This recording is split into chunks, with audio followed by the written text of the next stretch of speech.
नमस्ते भैया। नमस्ते जी। तो 7:35 तो हो गए, मुझे लगता है हम सभी लोग हम लोग प्रारंभ कर लेते हैं और जैसे जैसे लोग आएंगे वो ज्वाइन कर लेंगे।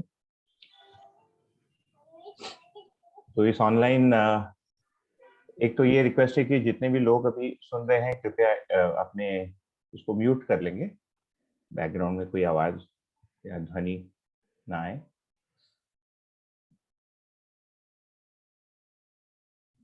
तो पिछले बार हमने परिचय शिविर के बारे में थोड़ा सा मतलब प्रारंभ किया भी नहीं था। एक तो परिचय शिविर के उद्देश्यों पर हमने थोड़ी सी बात रखी और अब आज हमारा दूसरा सत्र है।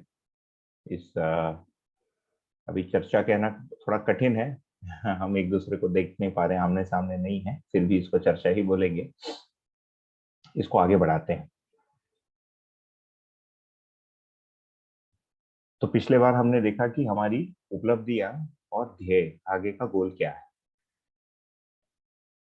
कुल मिलाकर यदि सोचें तो मानव होने के नाते हमारी कोई ना कोई उपलब्धि होती है और प्रत्येक व्यक्ति मानता है कि मेरा कोई उपलब्धि है और आगे के लिए अपना ध्येय कुछ बनाते जाता है। जैसे बचपन में हम स्कूल चले जाते हैं तो हमको बोला जाता है कि तुम स्कूल में अच्छे से पढ़ाई करो। तो जैसे जैसे हम थोड़े से बड़े होते हैं, 7वीं 8वीं तक पहुंचते हैं, तो 10वीं का प्रेशर आता है हमारे ऊपर।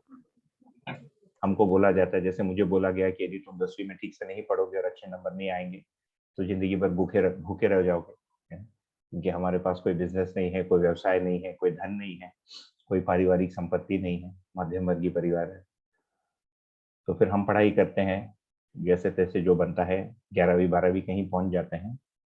उसके बाद पुनः हमको बताया जाता है कि अच्छे से पढ़ो, क्योंकि आगे जाके तुमको, यदि भारतीय परिप्रेक्ष्य में है, इंडिया में है, तो डॉक्टर बनो, इंजीनियर बनो या सीए बनो, या कम से कम इतना पढ़ लो कि परिवार का सम्मान बच जाए, बाकी पैसा तो है। कुछ ना कुछ तो बताया जाता है।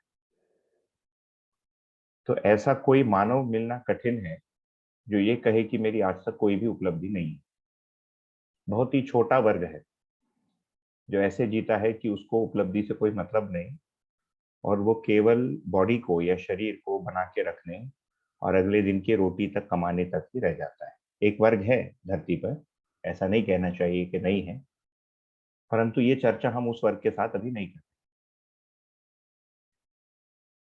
तो जैसे जैसे हमारी उपलब्धि बनती है तो आगे के लिए हमारा कोई ध्येय बनता है, हमारा कोई गोल बनते जाता है।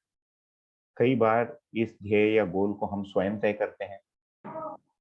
अधिकांशतः यही होता है कि जो आगे का ध्येय है ये परस्परता तय करती है। आप कौन से समय काल में पैदा हुए, कौन से में जी रहे हैं, कौन से शहर में है, कौन से घर परिवार में है, आपस का वातावरण क्या है, उसके अनुसार हमारी निर्णय होती जाती है कि हम इस कॉलेज से पढ़ेंगे, इतना पैसा कमाएंगे। ये सारी चीजें बदलती जाती है। एक वयस्क या अडल्ट होने के बाद जब हमारा मन मस्तिष्क दुनिया के प्रति या संसार के प्रति खुलता है तो हम पाते हैं कि बहुत सारी ऐसी चीजें हैं जिसके बारे में हमारी शिक्षा में या हमारे व्यवसाय में, हमारे जॉब में उस पर चर्चा होती ही नहीं, जबकि ये मानव के जीने का एक महत्वपूर्ण आयाम। इसको यहाँ पर आपके सामने 4 श्रेणी में रखा है ना। और यहाँ पर क्यों दिख रहा है आपको, इसका मतलब है कि क्वेश्चन है ऑडियंस के लिए, इन दिस केस हम ही लोगों के लिए, कि हम तृप्त हैं या नहीं है। और तृप्ति का ये मतलब नहीं कि हमारी में कोई एक स्थिति बनी हुई हो और हमको कोई फर्क नहीं पड़ रहा है बाहर जो हो रहा है, क्योंकि ऐसा तो होता नहीं। तो पण आहे, ती पण जॉईन झाली कालपासून. हाँ, ते व्यक्ती मध्ये काय कारण आहेत अतृप्ती असण्याचे, परिवारामध्ये काय असतं? हाँ सचिन भैया आप थोड़ा म्यूट कर लेंगे अपने आप को। हाँ ठीक।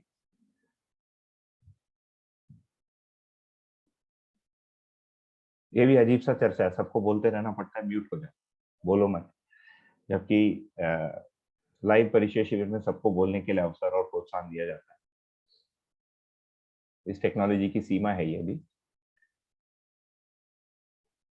तो सामान्य रूप से एक मनुष्य के जीने के यदि फैलाव को देखेंगे तो व्यक्ति के रूप में कुछ जीता है, परिवार के रूप में जीता है, समाज के रूप में जीता है, और प्रकृति के साथ उसका कुछ इंटरेक्शन होता है। यदि किसान आदमी है तो प्रकृति के साथ प्रतिदिन जीता है, मतलब मिट्टी के साथ, धरती के साथ, पेड़ पौधों के साथ, फलों वृक्षों के साथ। और यदि किसान नहीं है तो फिर हवा पानी देखने तक रह जाता है, कहीं घूमने चले जाते हैं नेचर देखने के लिए। इस प्रकार की चीज अभी दिखती है। परंतु एक मानव जो भी प्राप्त कर लिया हो, यदि वाकई में अपने आप से पूछे कि क्या वो वास्तव में तृप्त है, तो तृप्ति के हमको एक जगह मिलेगी। हमने जो भी उपलब्धि पाया, जो हमारी अचीवमेंट रही, उसको हम अभी तक का तृप्ति मानते हैं और वो सही। और आगे के लिए उसके अनुसार कोई एक गोल, हमारा कोई एक उद्देश्य, एक ध्येय बनता है। परंतु बहुत लंबे दायरे, बहुत लंबे दृष्टि से यदि मैं सोचूं कि क्या तृप्ति हाथ लगी या नहीं लगी, उसका नेगेटिव यदि हम प्रश्न पूछें तो क्या हमारे पास कोई समस्याएं हैं कि कोई भी समस्या नहीं, तो हम देखते हैं कि नहीं, समस्याएं तो है ना। और ये समस्याओं के 4 जगह हमको दिखते हैं, या 4 आयाम दिखते हैं, 4 स्तर पे हमको समस्याएं दिखती है, या जीने के 4 आयामों में हमको समस्या दिखती है। मेरे खुद के अंदर कुछ ना कुछ तकलीफें रहती है ना। मैं कई बार कॉन्फिडेंट नहीं हूँ, इतना पढ़ाई करके भी मुझे लगता है कि सामने वाला मेरे से आगे निकल जा रहा है, या अध्ययन करने आता हूँ तो लगता है सामने वाला व्यक्ति मेरे से अधिक अध्ययन कर ले रहा है, या फलाना व्यक्ति मेरे से अच्छा शिविर ले ले रहा है ना। क्योंकि आप लोग कुछ परिचय शिविर सुने भी हैं, तो उसको ध्यान में रख के बात कर रहा हूँ। तो व्यक्ति के स्तर पर एक अतृप्ति की एक पूरी लिस्ट दिखती है। और मैं आप लोगों से रिक्वेस्ट करूंगा कि आप स्वयं ही सोच लें कि अभी भी आपका जो भी स्थिति हो, 4 शिविर किए हो, 0 किए हो, 50 किए हो, 500 किए हो, व्यक्ति के स्तर पर हमारी क्या क्या अतृप्तियां अभी भी बची हुई। मैं अपने में निरीक्षण करता हूं तो मैं भी पाता हूं कि मुझ में भी कुछ अतृप्तियां बची हुई। पहले अलग प्रकार की अतृप्तियां थी, अभी अलग प्रकार की अतृप्तियां हैं। और कुल मिलाकर यदि किसी भी गोल या किसी भी प्रयत्न को यदि देखेंगे तो उसका मूल उद्देश्य होता है कि हम उससे तृप्त हो जाए। तो हम बिल्कुल अतृप्त हैं ऐसा तो होता नहीं। बहुत ही अत्यंत अतृप्त व्यक्ति डिप्रेशन में चले जाता है, कई बार अपना जान भी ले लेता है, जिसको सुइसाइड बोलते हैं। दूसरा एक दिखता है कि लोगों के साथ उठने बैठने में हमारी कोई ना कोई तकलीफ होती है, जिसको हम परिवार कहते हैं। चाहे आप विवाहित हो, नहीं हो, बड़े होते होते बच्चों का माँ बाप के साथ कोई ना कोई दिक्कत आती है, पत्नी के साथ आती है। विवाह के 10-15 साल बाद ये लगता है कि जिससे हमने विवाह किया वो आदमी नहीं है, वो आदमी बदल गया, मैं भी बदल गया, या ऐसी कुछ परिस्थितियां बन गई जिसके कारण हमारे बीच में, है ना, चर्चा की तकलीफ होने लग गई। तो परिवार के जगह हम पाते हैं कि कई प्रकार की तकलीफें, है ना। हमको ये व्यक्ति पसंद नहीं है, वो व्यक्ति पसंद नहीं है, इसके साथ काम करना कठिन है ना। किचन में केवल सास की चलती है या केवल माँ की चलती है, या पत्नी और माँ के बीच में जमता नहीं, या मेरे और पत्नी के बीच में जमता नहीं किचन में। मैं डब्बे में लेबल लगाता हूँ, वो हटा देती है ना। या बच्चों को बोलता हूँ कि शोर मत करो, उस समय शोर करेंगे। या कुछ बार जो है हमको कई बार ये भी होता है कि धन संपत्ति को लेकर भी झगड़ा हो जाता है। ये घर किसको मिलेगा, घर का कौन सा भाग किसको मिलेगा। हम जो भी शिक्षा प्राप्त करते हैं वो हमको इन मुद्दों के लिए तैयार आज के दिन नहीं करता है। चाहे वो आध्यात्मिक शिक्षा हो या आधुनिक शिक्षा हो, जिसको मॉडर्न एजुकेशन अभी कहेंगे, जो हमारे स्कूलों में पढ़ाया जाता है, कॉलेजेस में पढ़ाया जाता है। तो परिवार के बारे में उसमें कोई चर्चा नहीं, चर्चा कर भी ले तो कुछ क्विक फिक्स सॉल्यूशंस के बारे में लोग बात करते हैं, कोई स्थायी हमको उसमें उत्तर मिलता नहीं। तो ये अतृप्ति का दूसरा आयाम बनता है। तीसरा आयाम है समाज में जो भी हो रहा है। हम में से कुछ लोग समाज के प्रति भी संवेदनशील या सेंसिटिव हो जाते हैं, और हम देखते हैं कि समाज में अनेकों प्रकार के कलह, क्लेश, वर्गवाद, भूखमरी, करप्शन, ये सारी चीजें हमको दिखती। जैसे अभी 4 दिन पहले ये व्लादिमीर पुतिन महाराज, है ना, यूक्रेन पर पूरा दावा डाल दिया, पूरा घुस गया। और सबको पता है इनको रोक नहीं सकते, न्यूक्लियर वेपन है, बोल रहा है कि पास आओगे तो उड़ा दूंगा सबको। तो इस प्रकार के वॉर, और भारत जैसे जगह पर तो और भी, मतलब धर्म को लेकर झगड़ा, राइट्स, है ना, ये सारी चीजें हमको दिखती हैं। कई बार हम उससे छुपने का भी प्रयत्न करते हैं, पढ़ते नहीं है, ये सोचते नहीं है। अधिक सोचने से लगता है कि इसके बारे में कुछ किया नहीं जा सकता।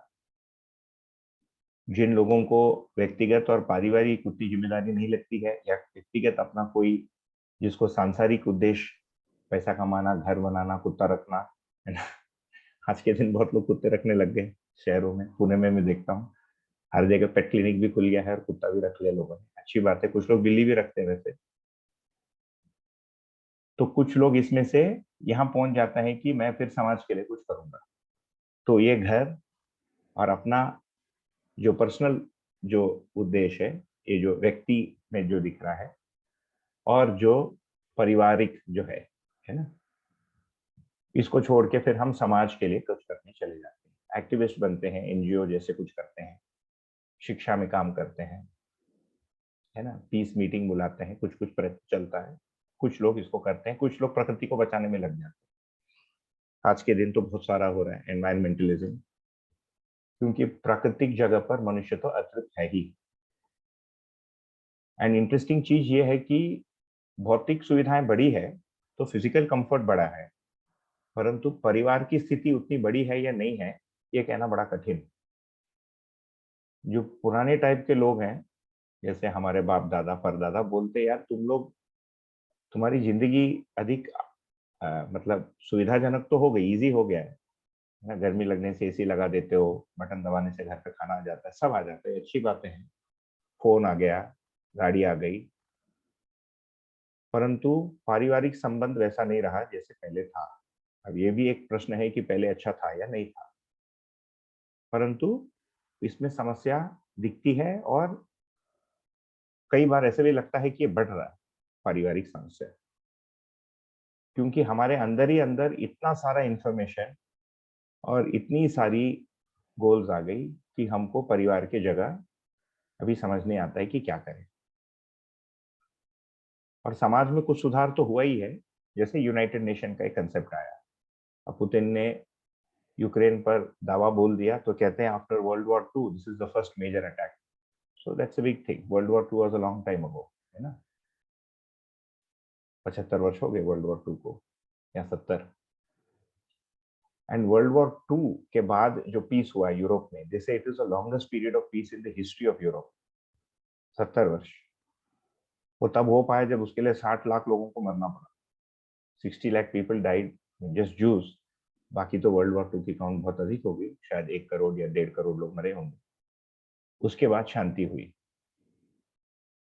और जो चौथा जो बॉक्स दिख रहा है आपको, प्राकृतिक, यहाँ पर तो हमारी समस्या बड़ी है,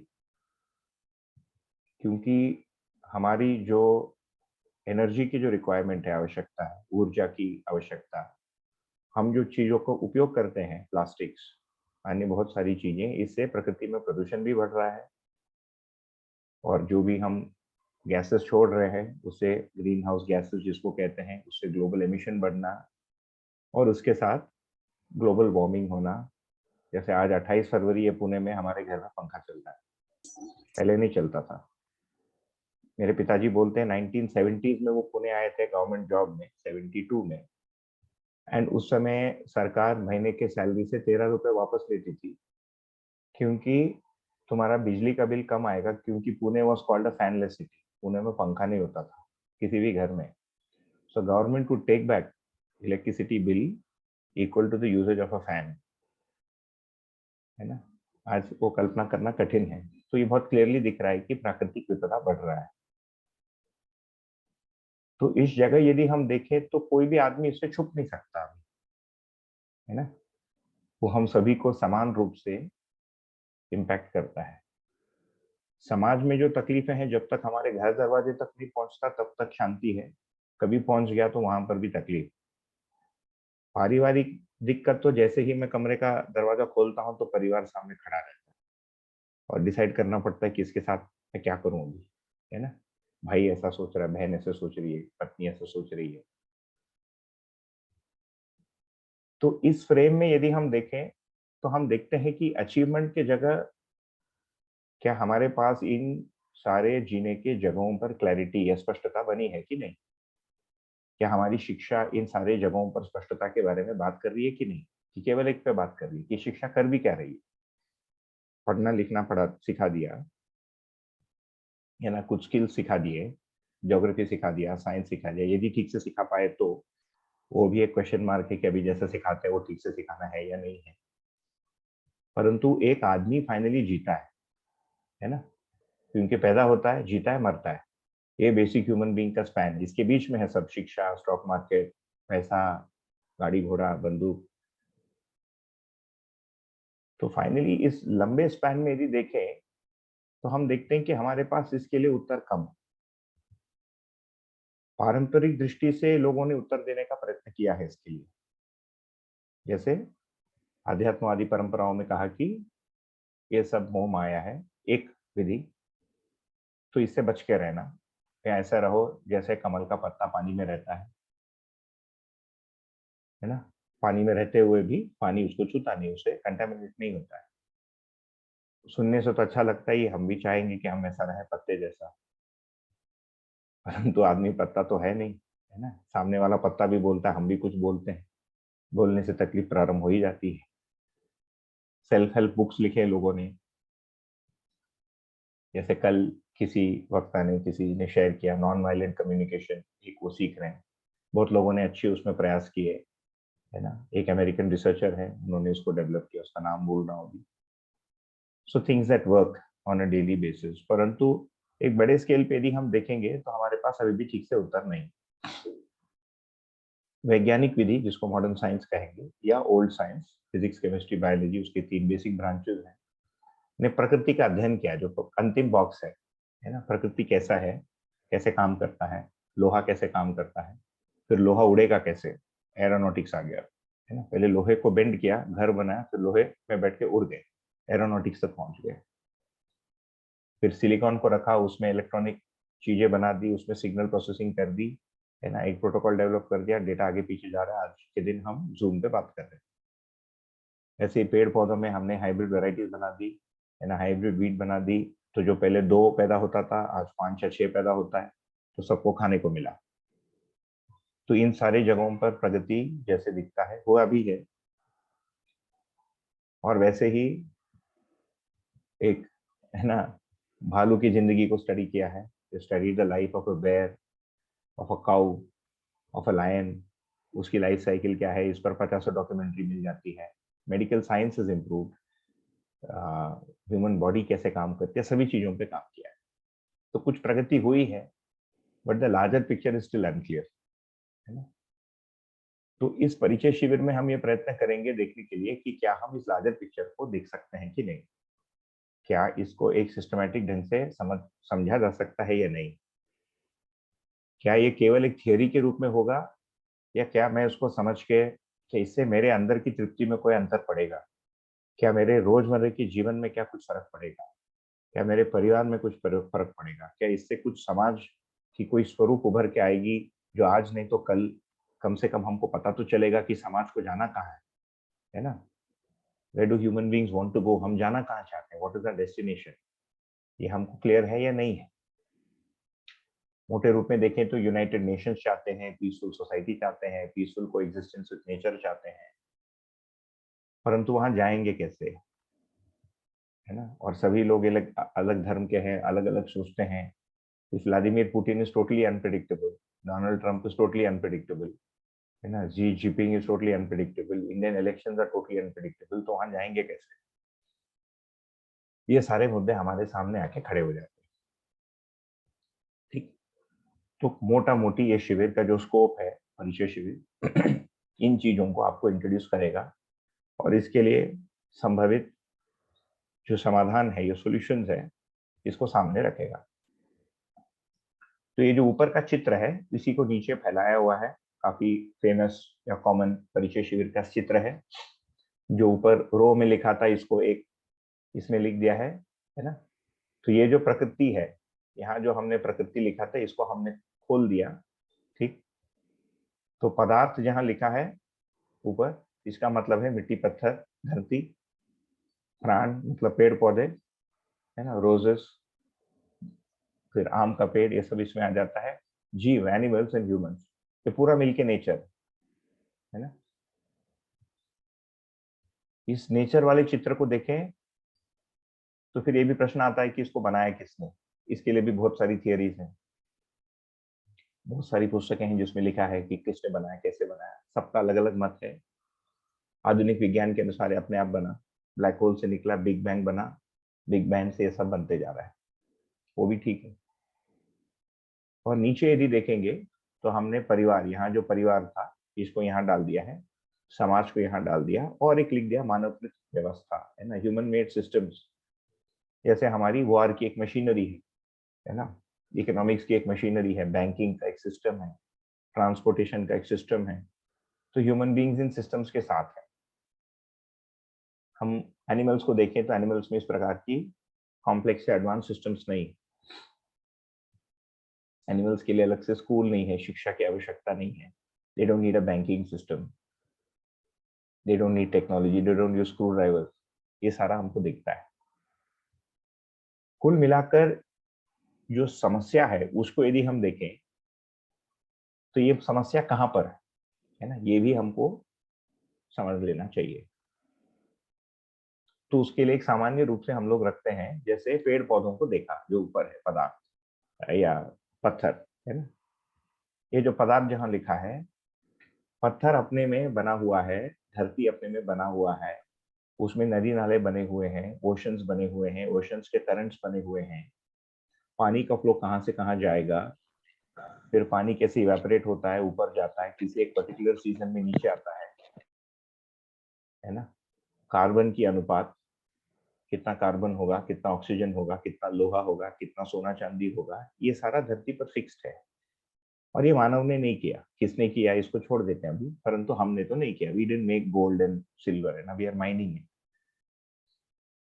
इनफैक्ट पूरी मतलब आप सोचिए कि पुणे में जितने पहाड़ है सारे यदि सोने के बने होते तो सोने का भाव इतना नहीं होता। तो डिमांड सप्लाई, परंतु ये जो भौतिक चीजें हैं, मटेरियल वर्ल्ड जिसको हम कहते हैं, वी सी दैट ये एक बहुत कॉम्प्लेक्स क्रिएशन है और ये अपने में बना हुआ है। वैसे ही हम पेड़ पौधों को देखें, जिसको प्राण लिखा है राइट हैंड साइड के बॉक्स में, तो पेड़ पौधों के लिए कॉम्प्लेक्स सिस्टम है। एक प्रकार के नहीं, लाखों प्रकार के पेड़ पौधे हैं जो अपने आप बने हुए हैं, और ये सब एक दूसरे के साथ तालमेल पूर्वक रहते हैं, है ना। इसके बहुत सारे हम उदाहरण ले सकते हैं। जैसे एक प्रकार के पेड़ के नीचे दूसरे प्रकार का पेड़ नहीं होगा, है ना। जैसे यूकेलिप्टस का पेड़ है, उसके नीचे कुछ नहीं होता है। आम के पेड़ के नीचे एक प्रकार का पेड़ होगा, दूसरे प्रकार का पेड़ नहीं होगा। परंतु आम का पेड़ और यूकेलिप्टस का पेड़ और उसके नीचे जो घास है, ये सब एक साथ रहते हैं। साथ में ये भी दिखता है कि पेड़ पौधों से जो पत्ती गिरता है वो भूमि पर गिरता है, जमीन पे गिरता है, और वो एक्यूमुलेट नहीं होता है ना। वो ट्रांसफॉर्म हो जाता है, वो फर्टिलाइजर बन जाता है पदार्थ और प्राण के बीच में। ठीक। तो ये जो हम कहेंगे कि प्राण जो है, ये जो पेड़ पौधे हैं, ये पदार्थ के लिए पूरक है, कॉम्प्लीमेंट्री है। एक रहने से दूसरा फ्लरिश होता है। धरती नहीं है तो पेड़ पौधे नहीं बनेंगे, पेड़ पौधों से जो भी गिरता है वेस्ट प्रोडक्ट, उससे धरती एनरिच होती है, आगे उसमें अधिक पेड़ पौधे बनते हैं। तो ये दो एरो आपको दिखता है वहां, और ये इस पर आप थोड़ा सा ध्यान देंगे तो इसकी ब्यूटी इज अनपैरेलल, है ना। बहुत सारा इसमें देखने के लिए, ऑब्जर्व करने के लिए। वैसे ही यदि हम देखेंगे, इन पेड़ पौधों को शाकाहारी जानवर खाते हैं, जीव, फिर मांसाहारी जानवर शाकाहारी जानवरों को खाते हैं, परंतु उनके बीच में भी कोई एक संतुलन है। तो कितने शाकाहारी मांसाहारी होंगे, उनके अंदर भी एक संतुलन है, वहां पर भी एक बैलेंस है। और ये जो खाते हैं उनका जो वेस्ट प्रोडक्ट है वो पुनः धरती को एनरिच करता है ना। तो कई सारे एनिमल्स ऐसे हैं, या मधुमक्खी जैसे होती है, तो अलग अलग, है ना, फूलों पर बैठती है, क्रॉस पॉलिनेशन करती रहती है। कोई एक साइंटिस्ट हुआ हाल में, I think it was Einstein, that उसने कहा कि the day the bees disappear we will be dead, we will have nothing to eat. तो मधुमक्खी एंड फ्लाइज एंड इंसेक्ट्स जो है, they play very important role in ensuring the balance and cross pollination of plants। तो केवल हमने पौधा लगा दिया उससे पौधा बन जाता है, ऐसा नहीं है, उसकी एक बहुत कॉम्प्लेक्स इकोसिस्टम है जो चलता है। और आज के दिन इस पर बहुत सारे डॉक्यूमेंट्रीज अच्छे अच्छे बने हैं जो लोग देखते हैं, हम बच्चों को दिखाते हैं। मुझे याद है एक देखा था मैंने, उसका नाम है the secret life of gardens, है ना। एक British Richard Attenborough, very well made documentary, जैसे भारत में भी बहुत लोगों ने बहुत सारा बनाया होगा। तो ये हमको दिखता है कि इनके बीच में एक सामंजस्य है, एक हार्मनी है। पेड़ पौधों के बीच, पेड़ पौधों के अंदर एक बैलेंस है, जीवों के अंदर एक बैलेंस है, इनका आपस में तालमेल है। ये सब मनुष्य के अवतरण या मनुष्य के इस धरती पर आने के पहले बन चुका था। ये भी एक सोचने का मुद्दा है। मतलब आदमी का होना इस धरती पर तभी हुआ जब ये तीन बन चुके थे। ये तीनों में से एक भी नहीं होता और आदमी आ जाता तो बड़े संकट में हम पड़ जाते, है ना। Humans would be there and there would be no animals, so no cows, so ठीक है, नो मिल्क, बट अभी तो बहुत सारे लोग वीगन भी हो जा रहे हैं, तो दूध को भी छोड़ दें। But a world without animals and only plants, ऐसा होता। और शायद प्लांट लाइफ, क्योंकि इंसेक्ट्स नहीं है तो क्रॉस पॉलिनेशन नहीं होती, तो ह्यूमन लाइक एग्रीकल्चर नहीं हो पाती। क्योंकि जितने वैरायटीज ऑफ प्लांट्स हैं उसमें से हम शायद लेस देन 0.001 या 000 या 401% खाते होंगे, बाकी तो हम खा ही नहीं पाते, हमारे शरीर के लिए वो उपयोगी है ही नहीं। पत्थर को तो हम पी नहीं सकते, खा नहीं सकते। पानी नहीं होता तो आदमी नहीं हो पाता, तो पदार्थ में पानी is a very big factor, है ना। Without water there is no life. तो मनुष्य का इस धरती पर अवतरण तब हुआ जब ये तीनों बन गए। उसके पहले यदि आदमी बन जाता तो मर जाता, कंटिन्यू हो ही नहीं पाता, मतलब पूरी ह्यूमैनिटी नहीं होती, ह्यूमन सिविलाइजेशन नहीं होती। ये भी एक सोचने का मुद्दा है। और हम देखते हैं कि ये तीनों में आपस में बैलेंस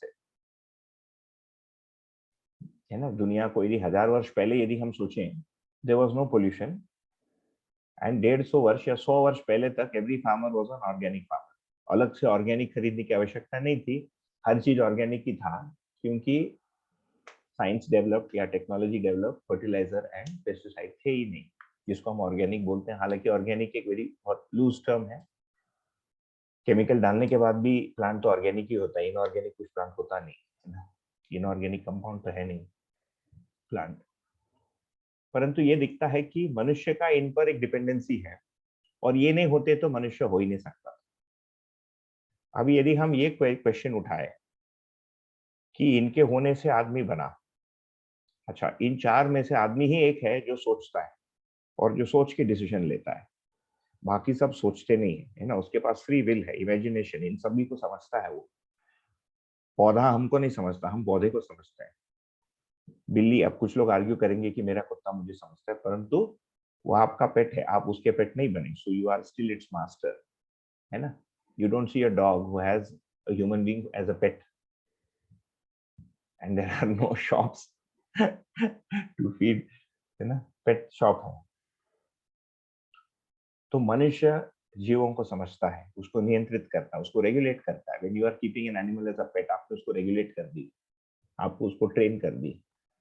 वैसे ही पदार्थ को भी आपने ट्रेन कर दिया, हमने सिलिकॉन को ट्रेन कर दिया कि ये कंप्यूटर के रूप में काम करे, है ना। हमने ऑप्टिक फाइबर को डेवलप किया, उत्थान है प्रकृति में, और उसके थ्रू हम अभी सिग्नल को भेज रहे हैं। मतलब ये जो जूम की जो सर्वर्स हैं जिसपे हम बात कर रहे हैं, possibly there somewhere in the US, maybe in Dallas और somewhere, and underground optic fibres हैं जो ओशन के नीचे से गए हैं, which is carrying our signal, internet connectivity. अभी सैटेलाइट इंटरनेट की बात हो रही है, अभी भारत में आया नहीं। It's all cables that are carrying our data back and forth. तो मनुष्य इन सभी को समझ रहा है, इनका उपयोग भी करता है। बट यदि हम ये क्वेश्चन पूछें कि धरती, पानी, हवा पहले जैसे था, क्या आज ऐसा है, तो इसका उत्तर है नहीं। 50 प्रकार के उसमें प्रॉब्लम है ना, तो उसमें एक क्वेश्चन मार्क लिखा है, the arrow going upwards from मानव टू पदार्थ। वैसे ही पेड़ पौधे, यदि स्टेटिस्टिक्स पढ़ते हैं तो बहुत ही भयावह लगता है। Every minute there are multiple species going extinct, every minute, every day. तो जो लोग एनवायरमेंटलिस्ट हैं बेचारे पूरे दिन परेशान रहते हैं, क्योंकि एवरी टाइम ही ब्रीथ्स, और by the time he has finished reading a book, है ना, many forest have been wiped out, many species have disappeared. ये सारा हो रहा है, और जीवों के साथ भी ऐसे ही है ना। हम एनिमल्स से पहले डरते थे और अभी हमने उसको नेचर रिजर्व में बंद कर दिया। तो अभी ये भी प्रश्न चिन्ह है कि हम जितने स्पीशीज को भी देखते हैं अधिकांश तो यानी जू में ही दिखता है, और वो भी विदेश के जू में ही ज्यादा दिखता है। भारत में एक दो जू हैं, जितने बाकी है उसमें खाने को नहीं मिलता, उनको करप्शन में पैसा खा लेता है जू वाला। तो ये दिखता है कि ह्यूमन बीइंग्स ने एनिमल्स के लिए भी जो कॉम्प्लीमेंटेरीनेस है उसको नहीं किया। तो ये तो हम कंक्लूड इन्फर कर सकते हैं कि जो नेचर का जो फुटप्रिंट है, जो ये चार में है, this is the entire footprint of nature है ना, इसको छोड़ के कम से कम इस धरती पर तो और कोई स्पीशीज नहीं है या क्लास ऑफ स्पीशीज नहीं है। मानव को छोड़ के the other three are fine. और जो भी प्रॉब्लम हो रहा है ये मानव के कारण हो रहा है। और अभी भी जो आदमी जीवित है इन्हीं तीनों के कारण जीवित। ऐसा नहीं कि हमने कुछ बना दिया, पौधा होता है इसीलिए हम खा पाते हैं, यदि वो नहीं होता तो हम नहीं खा पाते। कितना भी हाइब्रिड बना लो, वो उगने से यदि इनकार कर देगा हम कुछ नहीं कर सकते, है ना। या गाय हमने रख ली, उससे दूध ही नहीं निकले तो कुछ नहीं कर सकते। आप कुछ भी कर लो, दूध ही नहीं निकलेगा उससे, तो क्या करोगे आप। तो गाय की एक नेचुरल सिस्टम है जिसके कारण दूध निकलती है, या यदि आप महाराष्ट्र में है तो बहुत लोग यहाँ भैंस का दूध पीते हैं तो भैंस से निकलती है। तो ये दिखता है कि ह्यूमन बींग्स इनका उपयोग कर सकते हैं, प्रोवाइडेड ये पहले से जो कर रहे हैं उसको करते आए। और यहाँ पर जो भी इम्बैलेंस दिख रहा है आज के दिन और बढ़ते जा रहा है, इसका मूल कारण मानव।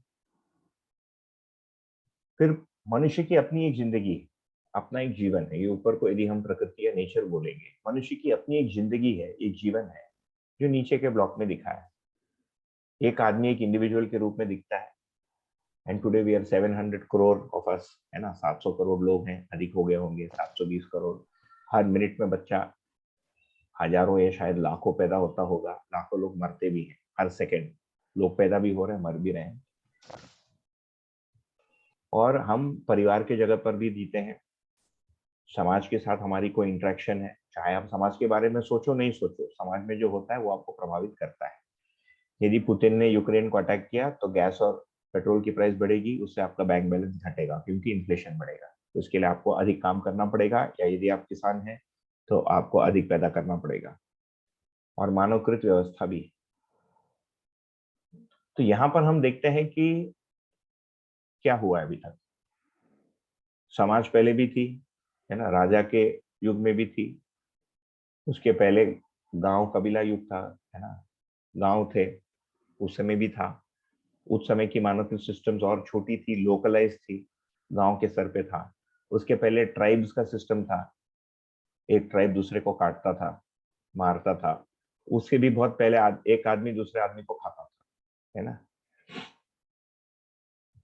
और लोगों ने दूसरे को स्लेव बना के रखा, जो अमेरिका इसका एक जीता जागता प्रमाण। और शायद भारत में भी रहा होगा स्लेवरी, अलग प्रकार की स्लेवरी थी, जहां पर एक आदमी दूसरे आदमी पर राज करता है, उससे काम करवाता है, उसको पत्थर और पेड़ पौधे जैसे उपयोग करता है। ये स्लेवरी। इससे तो हम उभरे। तो समाज के स्तर पर भी सी देयर आर सम डेवलपमेंट्स, है ना। ह्यूमन सोसाइटी के जगह कम से कम भारत जैसे एक पूरा जगह सुरक्षित हो गया।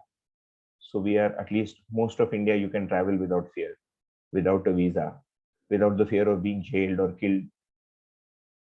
और हो गया तो कोई सिस्टम है, मानवकृत व्यवस्था, जो प्रोटेक्ट करेगी। आपके बैंक से कोई पैसा चुरा लिया तो there is a number to call. उनका कर्तव्य बनता है कि वो फॉलो अप करेंगे। आपके घर में बिजली चली गई, आप किसी को फोन करेंगे। तो मानवकृत व्यवस्था कुछ बनी, वो बहुत सारी बनी है। ये परिवार वाले बॉक्स को सोचेंगे तो ये सोचने में बनता है कि इसमें क्या डेवलपमेंट हुआ है अभी तक, है ना। And it is hard to say. बहुत लोग बोलेंगे घट गया। बहुत लोग ये भी सोच सकते हैं कि पहले संयुक्त परिवार में या जॉइंट फैमिली में खींचातानी ज्यादा था, लोग दब के जीते थे। अब सबको फ्रीडम मिल के सब न्यूक्लियर फैमिली हो गया। बट ये जो न्यूक्लियर फैमिली है ये भी अभी बनना लगभग बंद हो रहा है ना। लोग विवाह करने से इनकार कर रहे हैं, क्योंकि भाई विवाह करने का मतलब क्या है, why should I get married. ये एक प्रश्न बन जा रहा है कि भाई जब साथी में रहना तो बिना विवाह किए हम रह लेंगे। ये भी एक सोचना है। तो लॉजिकली तो ठीक लगता है तर्क विधि से। परंतु यहाँ पर भी दिखता है कि परिवार में जो भी हमको समस्या दिखती है उसके केंद्र में कोई आदमी है या सेट ऑफ ह्यूमंस है। तो परिवार अलग से कोई चीज नहीं है। जब 4 या 5 या 10 या 20 लोग इकट्ठा हो जाते हैं और एक स्वरूप में जीते हैं, उसको परिवार कहते हैं। और उसमें बच्चा पैदा होते हैं, उसका एक अलग सिस्टम है, विवाह के बाद होता है। विदेशों में विवाह के पहले भी हो जाता है, आज के दिन भारत में भी विवाह के पहले बच्चा हो सकता है, हो जाता है। तो परिवार में जो भी प्रॉब्लम है वो परिवार के स्ट्रक्चर का प्रॉब्लम उतना नहीं है जितना उसमें रहने वाले लोगों की मानसिकताओं का प्रॉब्लम है। तो फिर हम यही पहुंचते हैं कि मानव में जो इश्यूज है वही परिवार के रूप में रिफ्लेक्ट हो रही है। ऐसे बहुत सारे परिवार मिलकर ही समाज कहला रहा है ना। और भारत में इसके अनेकों नाम, जाति के नाम है, जाति के नाम के समाज, XYZ समाज, ए समाज, बी समाज, सी समाज। तो शादी के लिए जो पत्रिकाएं निकलती हैं तो उसमें दिखता है सो एंड सो समाज की लड़की या लड़का चाहिए, सो एंड सो कास्ट, सब category, ultra category, micro category में लड़की चाहिए। इसको हम कहते हैं समाज या समुदाय या संप्रदाय। मान्यता के अनुसार अलग अलग संप्रदाय बने, ये सब समाज। फिर एक धर्म वाला दूसरे धर्म वाले को काटता है, वो क्यों? क्या परिवार एक परिवार को काट रहा है क्या? नहीं, उसी परिवार में से कोई लोग जो बीच में मानव है, इंडिविजुअल्स जो उस धर्म को मानते हैं और एक विधि से मानते हैं और लगता है कि हमारे सस्टेनेंस के लिए दूसरे का नाश करना पड़ेगा, वो उसको काटता है। ये समाज की प्रॉब्लम। वही आदमी जब प्रेसिडेंट बन जाता है किसी कंट्री का, यदि यूएस का बन गया तो किसी बहाने ईरान को इन्वेट कर देगा। बहाने मतलब कोई कारण दे देगा, इराक को इन्वेट कर देगा, अफगानिस्तान को इन्वेट कर देगा, है ना। वियतनाम में घुस जाएगा और वैसे ही दूसरा आदमी और कहीं बैठा यूक्रेन में घुस जाएगा। अभी चाइना में एक आदमी बैठा था, वो भारत में घुस गया, भारत और किसी में जाके घुसता है। तो ये पूरा जियो पॉलिटिक्स के रूप में हमको दिखती है। और वो इसीलिए क्योंकि यही जो लोग हैं वही मानसिकता जो परिवार में दिखाता है वो एक अलग मानसिकता मानव व्यवस्था में दिखाता है। और यदि वो पद या किसी एक पावर पोजीशन ऑफ पावर में आ जाता है, फिर वो समाज के डायरेक्शन को डिसाइड कर सकता है ना। और इसके लिए आज के दिन सिस्टम्स बनी है, चाहे वो डिक्टेटरशिप हो या डेमोक्रेसी हो।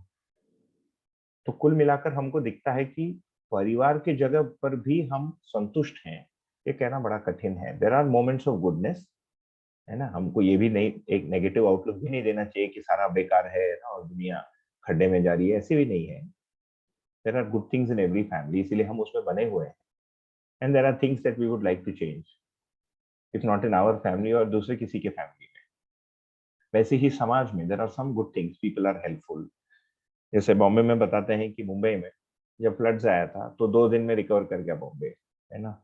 और यूएस में कई समाज दूसरा था, तो सिस्टम्स और हेलीकॉप्टर्स बहुत सारे थे उनके और उनको 2-4 महीना लग गया, फिर भी रिकवर नहीं कर पाए। सो द कमेंट्रीज जो थी वो ये थी कि बॉम्बे का जो आदमी है बहुत हेल्पफुल है, सेफ है बॉम्बे, बट अनसेफ भी है और चीजें भी होती है।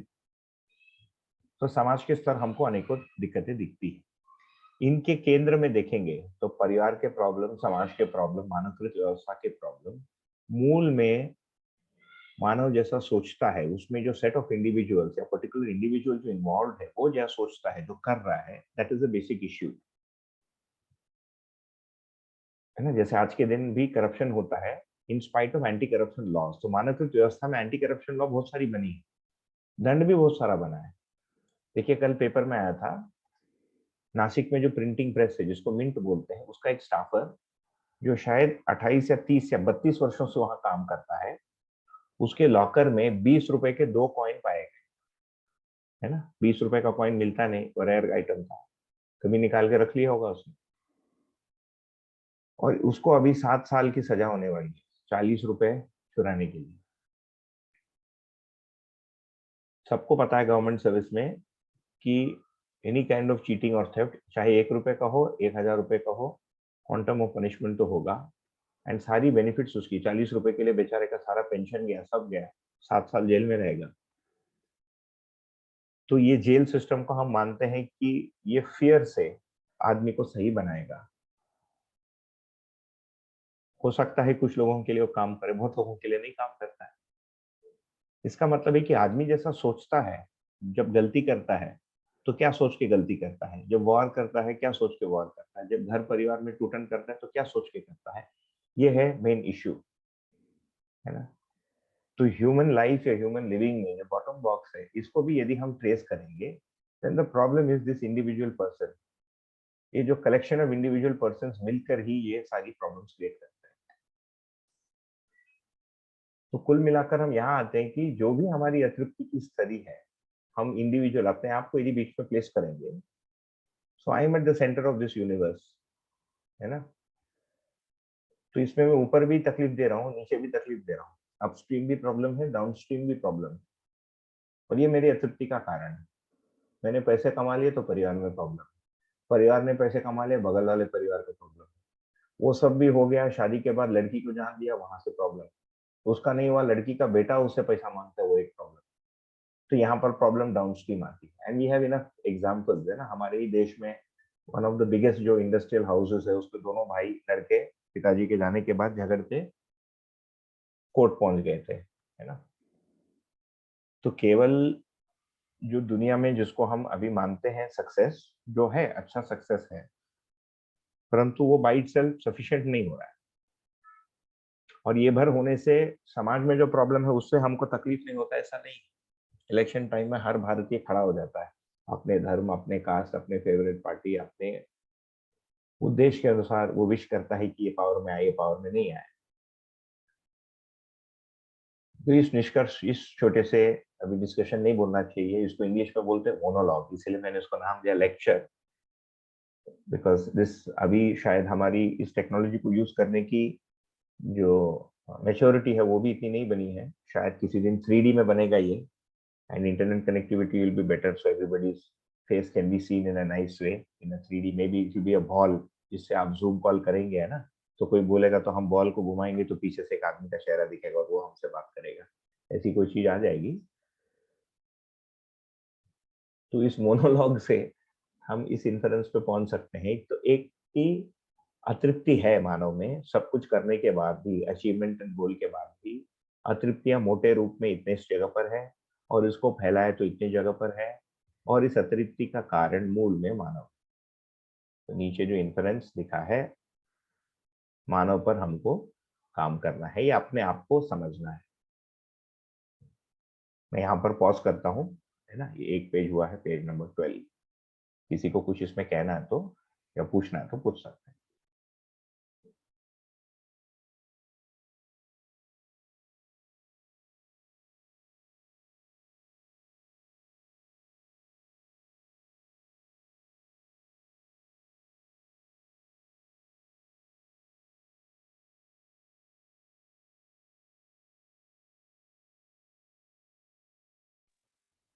भैया भैया, हेलो, आवाज आ रही है?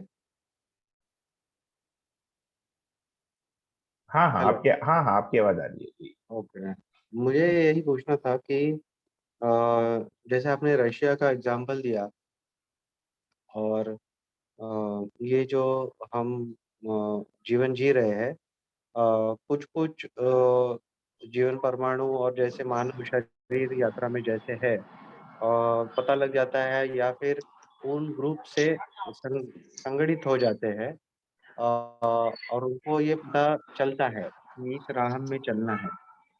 लेकिन ज्यादातर जैसे हम देख रहे हैं आज की दुनिया में, जो पावरफुल लोग हैं, जो जो जिन्होंने शक्ति हासिल की है और जो कंट्रोल कर रहे हैं, वो दुनिया को अपनी और जैसे चाहिए वैसे वो खींच के नुकसान पहुंचा रहे हैं। जैसे रशिया का ही एग्जांपल देखा तो उसमें गैस पाइपलाइन वगैरह उड़ा दी है। मतलब इतना भारी नुकसान पृथ्वी के स्तर पर कर दिया है कि हम जो चल रहे हैं इस राह पे, उनका नंबर्स देखें, और इन पावरफुल लोगों का नंबर्स देखें तो वो नंबर में कम है, लेकिन उनका इन्फ्लुएंस बहुत ज़्यादा हो रहा है। तो इनका जो डिस्ट्रक्टिव पावर है, वो अपने को ज़्यादा इफ़ेक्ट होगा। तो इसके लिए क्या करना है हमें? एक तो मानव के तौर पे हम समझे और ठीक से अपना व्यवहार बरकरार रखें, एक मानव पूर्ण व्यवहार जो आचरण होता है समझने के बाद। लेकिन ज़्यादातर देखा जाए तो हमारे जो जीवन में इफ़ेक्ट होगा, ये ऐसे घटनाओं से ही होगा, तो इस घटना के तौर पे हम देख लेते हैं इसको। और वो जागृति उनको जब आ जाएगी तभी हम जागरूक मानव के तरह उनके साथ बिहेव कर सकते हैं। तो ये जो टाइम फेज़ है, बीच वाला ट्रांज़िएंट फेज़ है, कब तक हमें रुकना है? या हमें कुछ सक्रिय क्रियाएँ भी करनी है? या हमें इन घटनाओं को दूर से देखते रहना है और हमारी यात्रा हमें शुरू ही रखनी है? कि इसको समझने के लिए हमको ये समझना पड़ेगा कि हमारी का मतलब कौन? मैं और आप, है ना? आज के दिन 6:15 जूम कॉल पे पुणे और बॉम्बे के बीच हमारी स्पैन ऑफ इन्फ्लुएंस कितनी है या क्या है? एक तो ये एक बड़ा मुद्दा है। दूसरा, हमको ये समझना पड़ेगा कि जो लार्ज स्केल चेंज आता है ह्यूमन सोसाइटी या सिविलाइजेशन में, इसका मतलब ट्रेजेक्टरी कैसा है। फॉर एग्जाम्पल, धरती के सारे लोग मिलकर लड़ाई नहीं करेंगे, इसका कंसेप्ट या कल्पना आने में 10,000 वर्ष लगा है मनुष्य को।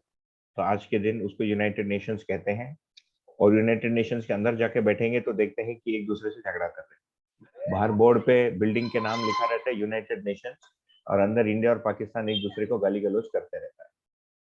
बराबर? तो सही बात है। सोसाइटी के स्तर पर जो चेंजेस हैं, they are very slow. Somebody has to mute themselves. हाँ, मतलब यदि आप किसी बिजी रूम में है तो म्यूट कर लीजिए जी। तो सोसाइटी के जगह पर जो चेंजेस हैं, they are very slow moving changes, है ना? और ये एक व्यक्ति नहीं कर पाता है, इसके लिए सिस्टम को बदलने का, है ना, वो बनता है। आज के दिन यदि आप देखेंगे तो लोग क्या कर रहे हैं, ये जो मानवकृत व्यवस्था है जिससे लोग असंतुष्ट हैं, इसके विरोध में बहुत सारे लोग खड़े हैं। तो नर्मदा डैम बना तो उससे लग रहा था कि बहुत सारे गांव और पेड़ डूब जाएंगे, तो नर्मदा बचाओ आंदोलन बना। उसको दबाने के लिए व्यवस्था तंत्र या शासन तंत्र ने कुछ किया। फिर वैसे ही अभी रशिया ने दावा बोल दिया तो उसके अगेंस्ट बहुत सारे लोग प्रोटेस्ट कर रहे हैं। तो काउंटर मेजर्स, है ना, या काउंटर प्रेशर टाइप की चीज लोग अभी कर रहे हैं। एक ये हमको होते हुए दिखता है दुनिया में। दूसरा, कुछ होते हैं जो थिंक टैंक्स होते हैं, जो ये देखने का प्रयत्न करते हैं कि लंबे समय में ये प्रॉब्लम्स कैसा ना हो। तो उसके लिए ये मीनिंगफुल डायलॉग के प्लेटफॉर्म्स क्रिएट करते हैं, जहां पर वर्ल्ड लीडर्स को बुलाया जाता है ना, और सोसाइटी में चीजों को देखा जाता है। तो मेरे अनुसार अभी जो भी इश्यूज हैं, उसका तात्कालीन यदि आप पूछेंगे तो उसका सॉल्यूशन क्या है, तो सॉल्यूशन वही है अभी जितना हम कर पाए, है ना? कोई किसी रोड पे है and they have to mute themselves. एक मिनट, सबसे रिक्वेस्ट है कि एक बार म्यूट कर लें। हाँ, जो भी रोड पे है शायद सुन भी नहीं रहा। एक second, let me see who it is.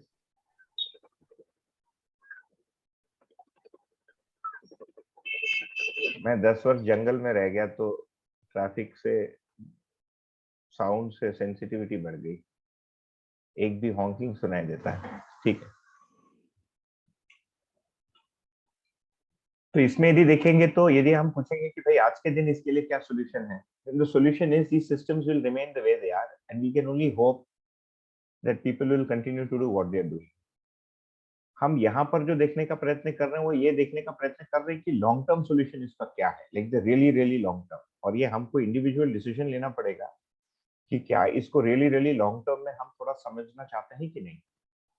करने की जगह हम छोटे स्केल पे जो भी कर रहे हैं वो करें, है ना? एक तो ये है।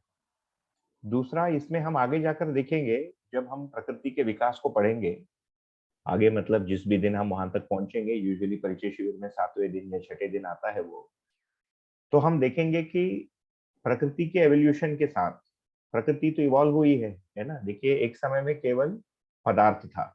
इनफैक्ट अभी भी बहुत सारे हमको प्लैनेट्स मिलते हैं जो केवल गैसियस स्टेट में है, उनको अभी सॉलिड मैटर भी नहीं बना है। कुछ में सॉलिड मैटर बन गया, कुछ में पानी नहीं, कुछ में सॉलिड मैटर और पानी बन गया तो पेड़ पौधे नहीं। We still haven't found a planet जिसमें पेड़ पौधे हो, so there is no sign of life. We were on consciousness. Animals तो बहुत दूर, आदमी तो बहुत दूर, अभी तो पेड़ पौधे वाला एक planet हमको मिला नहीं। इस धरती पर धीरे धीरे पेड़ पौधे बनने लायक भूमि बनी, है ना, मेटल्स बने, मिनरल्स बने, एसिड बना, एल्कली बना, पानी बना, फिर अनेकों प्रकार के पेड़ पौधे बने, फिर एक छोटा सा एक मतलब कीड़ा, भुनगी कीड़ा कुछ बना होगा किसी पत्ते के नीचे, उसके बाद चलने फिरने वाले एनिमल्स बन गए, फिर है ना ब्रेन वाले एनिमल्स बन गए, उसके बाद ह्यूमंस भी बन गए।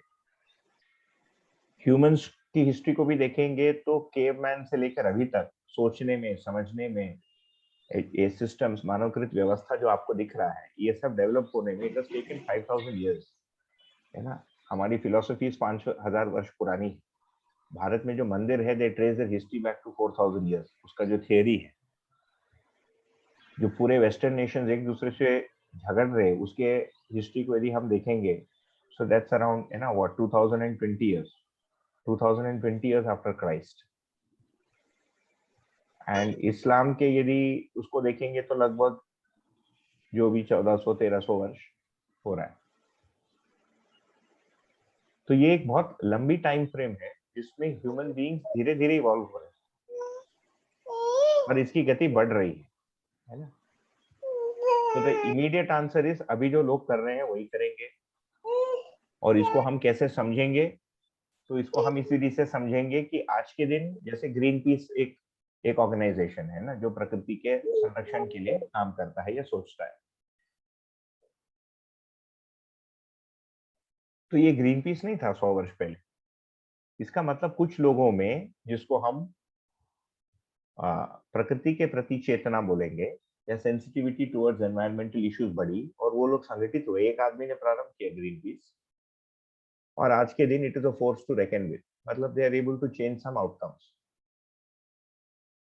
तो इसको जब हम समझने जाते हैं, वी सी कि देयर इज अ ट्रेजेक्टरी, है ना, ये धीरे धीरे डेवलप हो रहा है। और ये कहना बड़ा कठिन है कि कितने समय में सभी लोगों में सेंसिटिविटी आ जाएगी, परंतु इसकी संख्या बढ़ रही है। People don't want Wars, they don't want discrimination, gender bias नहीं चाहते हैं, है ना। आजकल की मतलब विवाह करने के बाद you just can't sit on the table and ask your wife to get a cup of tea. वो बोलेगी तू उठ के बना ले अपना, क्योंकि आपने जितना पढ़ लिया उन्होंने भी पढ़ी है। तो ये सारी चीजें हो ही रही है। तो इसको हम जागृति क्रम के रूप में पढ़ेंगे, अध्ययन करेंगे कि जो चेंज हो रहा है ह्यूमन बीइंग में वो कहाँ हो रहा है। देखिए, मानव में कुछ चेंज तो हो रहा है ना। ह्यूमंस आर नॉट स्टैग्नेंट, ये तो दिख रहा है हमको। दिस पिक्चर, ये जो ऊपर की पिक्चर थी, ये 10,000 वर्ष पहले जो थी, ये बहुत अलग थी। और ये नीचे का पिक्चर लगभग गायब था, है ना। तो ये नीचे की पिक्चर आज जैसे है बहुत अलग है। It's not what it was 2000 years ago. 1000 साल पहले की समाज और सिस्टम्स नहीं है, टेक्नोलॉजी नहीं है, इट्स चेंजिंग। तो ये हमको समझना पड़ेगा कि क्या चेंज हो रहा है ह्यूमन। क्या ब्रेन चेंज हो रहा है? क्या ब्रेन का फैटी मैटर चेंज हो रहा है? क्या ब्रेन में न्यूरोनल सर्किट चेंज हो रही है ना। तो हम पाएंगे कि नहीं, मानव में संचेतना, जो कॉन्शियसनेस है, उसकी अंडरस्टैंडिंग की एबिलिटी, है ना, उसका देखने का दायरा, उसका इन चीजों के प्रति सेंसिटिविटी, ये बदल रहा है। अलग अलग लोगों में अलग अलग गति से बदल रहा है ना। एप्पल सबके खोपड़ी में गिरा या बगल में गिरा, एक ही आदमी के खोपड़ी में विचार है कि क्यों गिर रहा है ना। सभी लोग देखते हैं कि झगड़ा हो रहा है, कुछ लोग चाहते भी है कि झगड़ा हो, कुछ लोग चाहते हैं कि झगड़ा नहीं हो। तो इन दोनों में अंतर क्या है? उनके खाने में अंतर है, कि दोनों के ब्रेन के फॉर्मेशन में अंतर है, स्कल के शेप में अंतर है, ब्रेन के वजन में अंतर है, उसकी डेंसिटी में अंतर है। ये हमको समझना पड़ेगा। हमारे इस प्रस्ताव में ये निकलेगा कि मनुष्य में संचेतना, कॉन्शियसनेस बोल के एक फैक्टर है, जिसको एक एंटिटी के रूप में समझा जा सकता है, जो बेसिकली इवॉल्व हो रहा है। अंडरस्टैंडिंग जो चेंज हो रही है ह्यूमन बीइंग्स में इन हिस्ट्री, वो इस संचेतना की अंडरस्टैंडिंग चेंज हो रही है। और ये एक जनरेशन से दूसरे जनरेशन में समाज के द्वारा ट्रांसफर हो रहा है ना। So learning how to make a car is getting transferred from one generation to another via technical institutions, via industries and factories. ठीक, कंप्यूटर कैसे बनाना है, ये भी इस परंपरा के रूप में ट्रांसफर हो रहा है, चेंज हो रहा है, या ट्रांसमिशन हो रही है। So these human systems and society is actually transmitting something, ताकि एक आदमी मरने के बाद जब दूसरा आदमी आता है, he comes into a different world from which his father was born into, और उसमें अलग चीजों को सीखने मिलता है, एंड दैट लर्निंग कंटिन्यूज, है ना। तो इसका फिर लॉन्ग टर्म उत्तर क्या है जो भी सॉल्व होना है? इसका लॉन्ग टर्म उत्तर ये है कि ये जो भी समझ हो, यदि ऐसा कोई समझ उपलब्ध हो जो हम इस शिविर के दौरान देखेंगे, तो वो एक आदमी में आ जाए, है ना, और उस आदमी से वो समाज और मानवकृत व्यवस्था में पर्कुलेट हो जाए, परिवार में भी पर्कुलेट हो जाए। ह्यूमन बींग्स में जो भी डेवलपमेंट होता है उसका मेथड यही, एक आदमी को समझ में आता है स्पेस टाइम कैसे काम करता है, वो दो को बोलता है, वो दो तीन को बोलते हैं, है ना, उनकी एक कॉन्फ्रेंस होती है, फिर वो एजुकेशन सिस्टम में डालते हैं, फिर हम उसका टी शर्ट पहन के आज घूम रहे हैं, E=mc²। समझ में आता है कि आदमी को, भले ही किसी को समझ में नहीं आया, टी शर्ट तो पहन लेता है ना, और मानता है उस आदमी को। So the long-term solution to answer your question is we have to wait for that to evolve. क्योंकि दो लोग अपना नौकरी छोड़ के उससे कूद जाएंगे, उससे इतने बड़े स्केल के प्रॉब्लम सॉल्व हो जाएंगे, ऐसा नहीं। जैसे यदि मैं जो भी कर रहा हूँ बंद कर दो और मैं सोचूं कि मैं क्या प्रॉब्लम सॉल्व करूँ, आई हैव टू चूज, मैं पानी बचाऊं, पूना का मुल्ला मुत्ता बचाऊं, है ना, उसके बगल में जो लोग रहते हैं उनको बचाऊं, उसके घर में गरीबी है उसको बचाऊं, है ना, उसकी बेटी पर डाउरी का वो आता है उसको बचाऊं, वो खुद ही किसी को लेकर भाग जाती है तो किसको बचाऊं, ये एक समस्या आती है ना। टाइगर को बचाओ, लेपर्ड को बचाओ, जंगल बचाओ, पेड़ पौधे बचाओ पुणे में, तो हर चीज के लिए आज एक ऑर्गेनाइजेशन है। इस पूरे पिक्चर में आप देखेंगे परिवार के लिए काउंसलिंग का ऑर्गेनाइजेशन है, फैमिलीज को काउंसिल करते हैं। गवर्नमेंट ने भी एक काउंसलिंग रखा है, गवर्नमेंट लॉयर देता है, डाइवोर्स होने के पहले वो फैमिली कोर्ट में जाता है और वो काउंसलर काम करता है। मैंने देखा हमारे पहचान के कोई हैं, मुंबई में ही रहते हैं, वो लड़का वो लड़की को बोल दिया मैं तुम्हारे साथ नहीं रहूंगा, तुमसे बोर हो गया, बोर्ड ऑफ। वो लड़की रहना चाहती थी, बहुत प्रयत्न किया, दोनों फैमिलीज ने ट्राई किया, वो लड़का मानने को तैयार नहीं, ठीक है भैया डाइवोर्स कर लो, डाइवोर्स के लिए फाइल किया, फैमिली कोर्ट में गया, दे अपॉइंटेड अ गवर्नमेंट काउंसलर, भैया वो गवर्नमेंट काउंसलर वो लड़के को कन्विंस कर दिया कि तुम विवाह में रहो। The government works in surprising ways, right? I mean, who would think that a government counselor can convince somebody out of a divorce?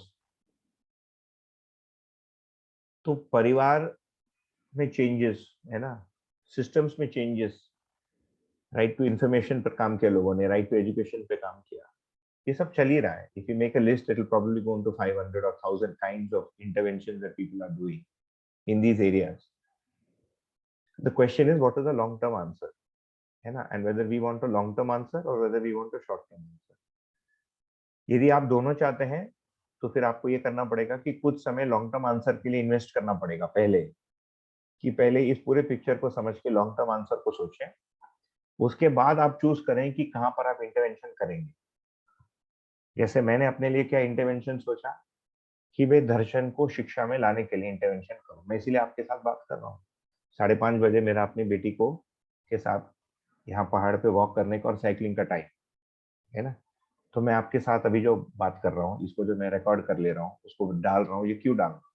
In the hope that इसकी कोई प्रभाव किसी आदमी पर पड़े। It's a very small change, इसको बोलते हैं ना ड्रॉप इन दी ओशन। हमारे एक फ्रेंड ने बोला it is like trying to make the salty sea like fresh water by pouring mugs of water in it, है ना, ये ऐसा काम, इतना लंबा काम है।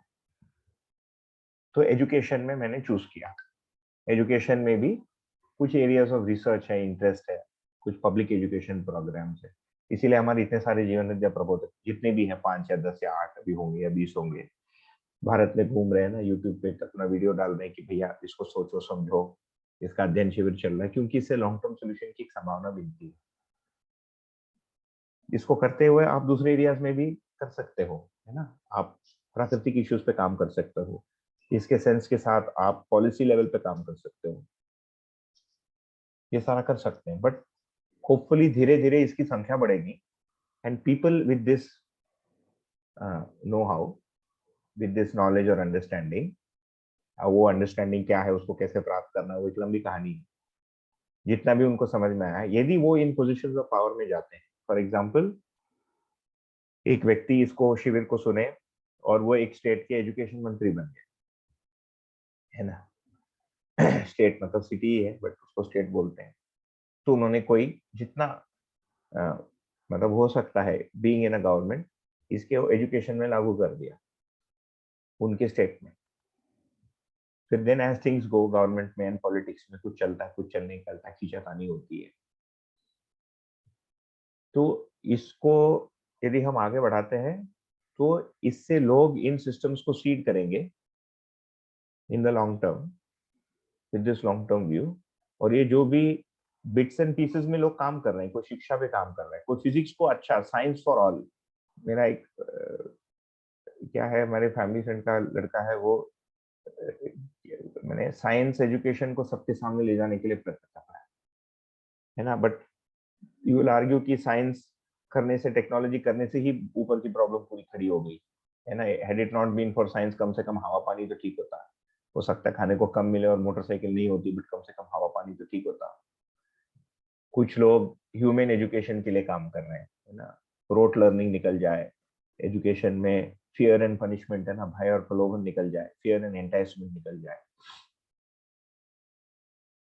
इन जिन जिन जगहों पर लोग काम कर रहे हैं, if they do it with this entire view, then the effects will be more long term. Solution यही है।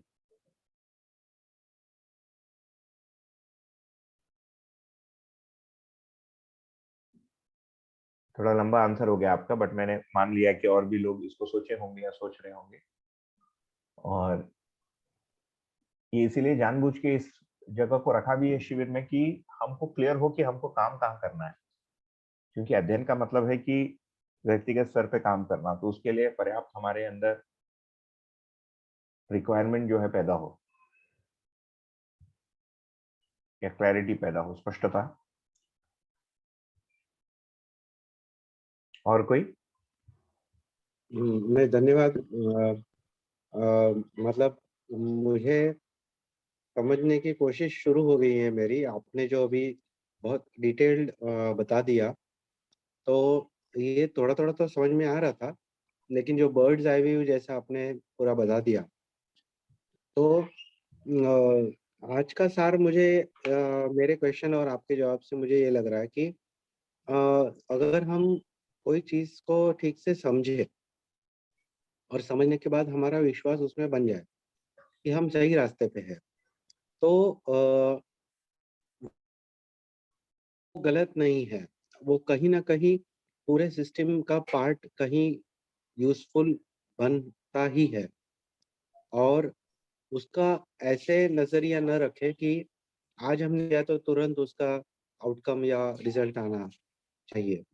वो लॉन्ग टर्म धीरे-धीरे हो सकता है, लेकिन प्रयास जारी रखना चाहिए। साथ ही ये जो आपने अभी प्रबोधक की बात बताई, या आपने अपना भी एग्ज़ाम्पल बताया कि आपने जो चूज़ किया, वो आपने शुरू कर दिया। और वैसे ही दूसरा एग्ज़ाम्पल आपने बताया कि फ़िज़िक्स का, जैसे एक आदमी ने कुछ इज़ाद किया, उससे कुछ समझ में आया, तो उसने दूसरे को बताया, हाइपोथेसिस बनाया। तो ये वाली चीज़ उसके सेकेंडरी, थर्ड, टर्शियरी आगे वाले जो फ़ॉलोअर्स हो जाते हैं, लेकिन जो पहले आदमी को जो अनुभूति होती है, वो काफ़ी ज़बरदस्त होती है। और वैसे अनुभूति सबको मिल जाए, तो वो सही स्तर हो जाए।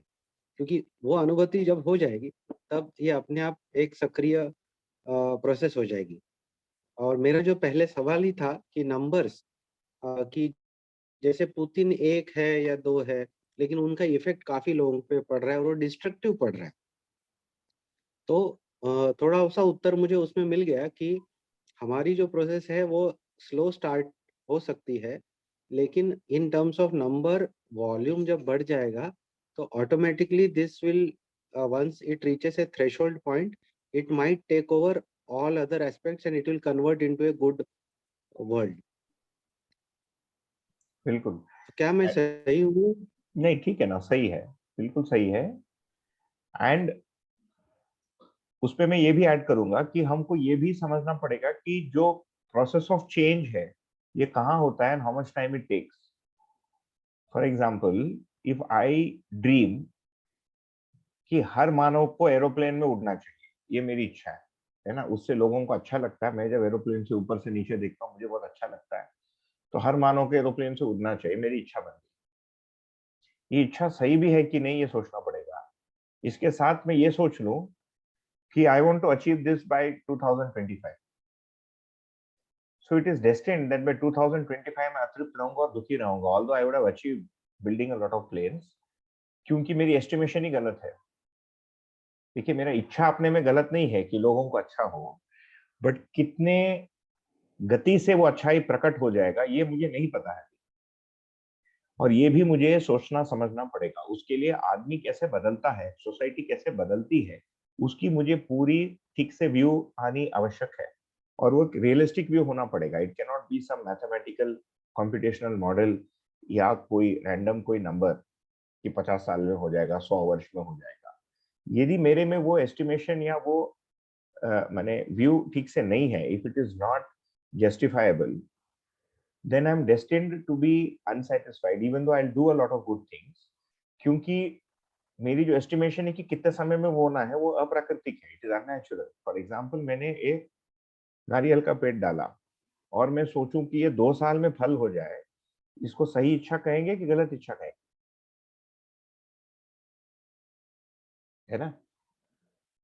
मैं मान रहा हूँ आप कह रहे हैं कि गलत इच्छा कहेंगे, क्योंकि नारियल का पेड़ उगे और उससे नारियल मिले, ये इच्छा तो ठीक है ना? तो सब लोग ठीक हो जाए, धरती ठीक हो जाए, समाज ठीक हो जाए, मेरा परिवार ठीक हो जाए, सबके परिवार ठीक हो जाए, सिस्टम ठीक हो जाए, ये कामना के रूप में ठीक है।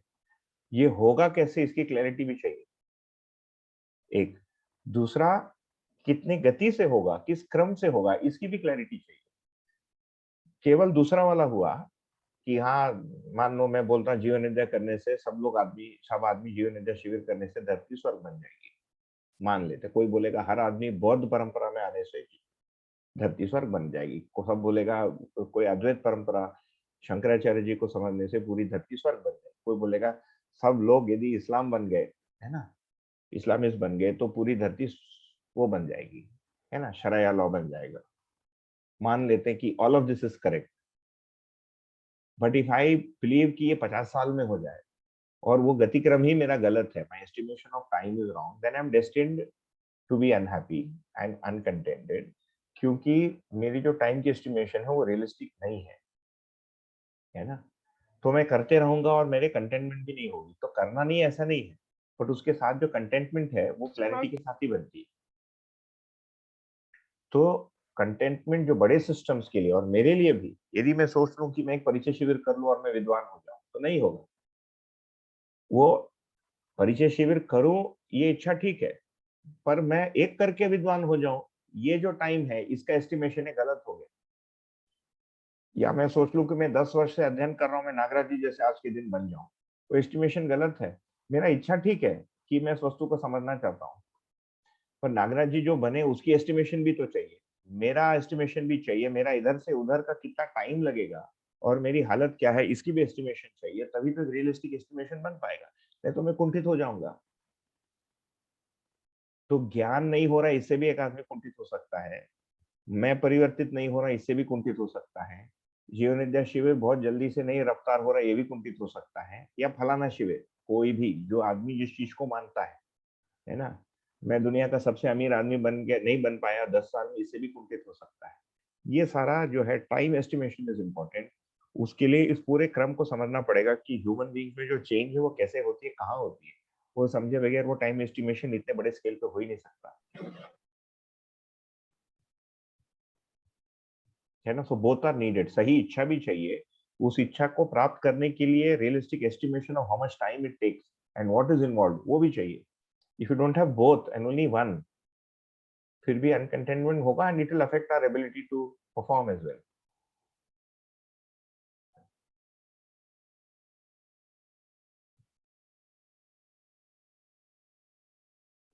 ठीक है भैया? हाँ, हाँ, बिल्कुल ठीक है।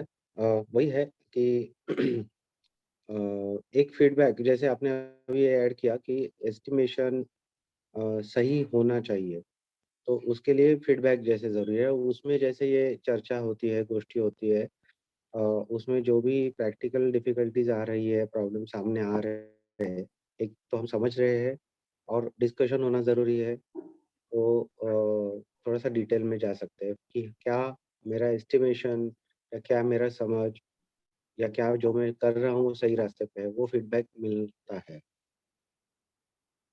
जी बिल्कुल, और वो चलता रहेगा। मेरा अपना अनुभव है पिछले 15 वर्षों में हुँ, कि पहले मुझे मेरा उद्देश्य, मेरा मेरा मेरा ध्येय क्या था, मैं दर्शन की पुस्तकों को पढ़ लूँ। फिर ध्येय क्या बना, इसको समझ हुँ, लूँ। फिर ध्येय क्या बना, भाई इसको लोगों तक पहुँचाने के लिए कुछ करो, तो मैं कुछ वेबसाइट्स बनाया, कुछ उस पर लग गया। फिर ध्येय हुँ, क्या बना, तो वो चेंज होते जाता है। सो विथ इंक्रीमेंटल प्रोग्रेस आगे की जो रास्ता है, वो क्लियर भी हुँ, होती है, नंबर 1 इंडिविजुअल के रूप में। और सिस्टम के रूप में यदि सोचेंगे, जैसे अधिक से अधिक लोग इस रास्ते पे चलते हैं। मैंने आपको कल भी कहा था कि ये दर्शन बहुत ही फ्लेजलिंग स्टेज में एकदम बच्चा है। एज़ फार एज़ दर्शन्स गो, दर्शन्स की जो एवोल्यूशन है हज़ारों वर्षों की होती है ना? Bye the time it reaches society, it is many thousands of years.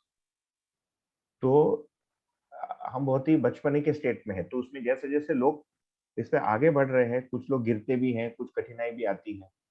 उससे क्लैरिटी बनती है कि ठीक है, कहाँ तक हो पाया, कहाँ तक नहीं हो पाया। तो इंक्रीमेंटल लर्निंग है ये जो क्लैरिटी है।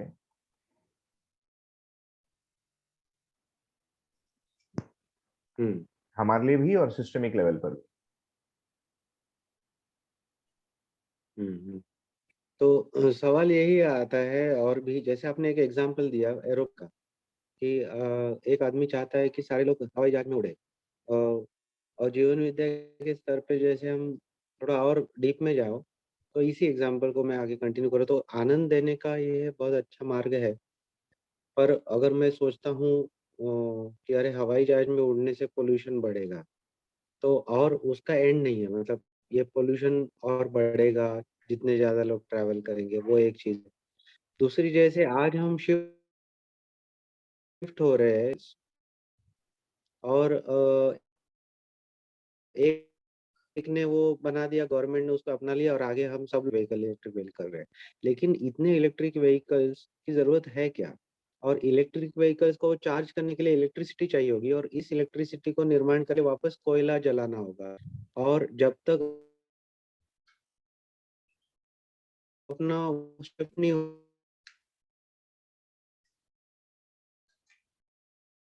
विंड एनर्जी के ऊपर तब क्या करना है या कौन-सा रास्ता सही है? ये ठीक है कि एंड तक सोचे और बाद में इम्प्लीमेंट करे या फिर इम्प्लीमेंट करे और उसके बाद में फीडबैक आता रहेगा, लेकिन कार्यस्थल जैसे आपने बोला चलता रहना चाहिए। ये मुझे लगता है प्रत्येक इंडिविजुअल की चॉइस है ना? जैसे मैंने एक चॉइस बनाया अपने लिए कि इसको पूरा समझूँ और उसके साथ जहाँ तक मैं पहुँचा कम से कम, क्योंकि मैं रास्ता वहीं तक का दे सकता हूँ या उसके एक स्टेप नीचे तक का दे सकता हूँ, है ना? तो वहाँ तक का रास्ता मैं दूसरों के लिए साथ में साथ उसके लिए मेहनत करते रहूँ। ये मैंने अपनी एक चॉइस बनाई। तो आपको भी इंडिविजुअली ये चॉइस, क्योंकि मैंने आपने सोच लिया कि इतनी इलेक्ट्रिक व्हीकल्स की आवश्यकता है या नहीं है, और हमको लगता है कि नहीं, एक बॉम्बे में 50 ही चाहिए या 50,000 ही चाहिए। उससे लोगों की तो आवश्यकता और मानसिकता नहीं बदलेगी ना।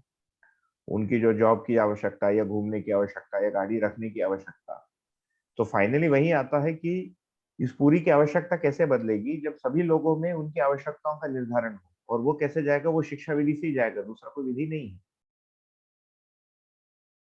ठीक। तो it is going to take time, तब तक लोग इलेक्ट्रिक गाड़ी खरीदेंगे, तब तक मंगोलिया में लिथियम का माइनिंग होगा, क्योंकि ये सब लिथियम आयन बैटरी से चलता है। नहीं इलेक्ट्रिक मतलब क्या व्हीकल। है मतलब थोड़ा मैं क्या बताना चाहता था कि अगर हम थोड़ा हमारे ही शास्त्र को देखें ओपन करके तो कौटिल्य जी अर्थशास्त्र ने जब लिखा था चाणक्य जी ने तो उसमें वही लिखा था कि मनुष्य की कार्यभूमि कार्यस्थल या कार्यालय उसके रहने के घर के एक कुछ कोश बताए थे उतने दूरी पे ही होना चाहिए जबकि आज हम देखेंगे तो आईटी को छोड़ के बाकी सारे लोग रहते कहीं-कहीं और उनका काम भूमि कहीं और होता है। इसीलिए फिर व्हीकल्स की ज़रूरत होती है या पब्लिक ट्रांसपोर्ट की ज़रूरत होती है। अब इलेक्ट्रिक व्हीकल्स की रिस्पॉन्सिबिलिटी गवर्नमेंट की तय करने की है, तो ऑटोमैटिकली सब लोग बोलेंगे नहीं-नहीं हम तय करेंगे क्योंकि फ्री है डेमोक्रेसी। मैं मेरे पास पैसे है तो मैं खरीद लूँगा।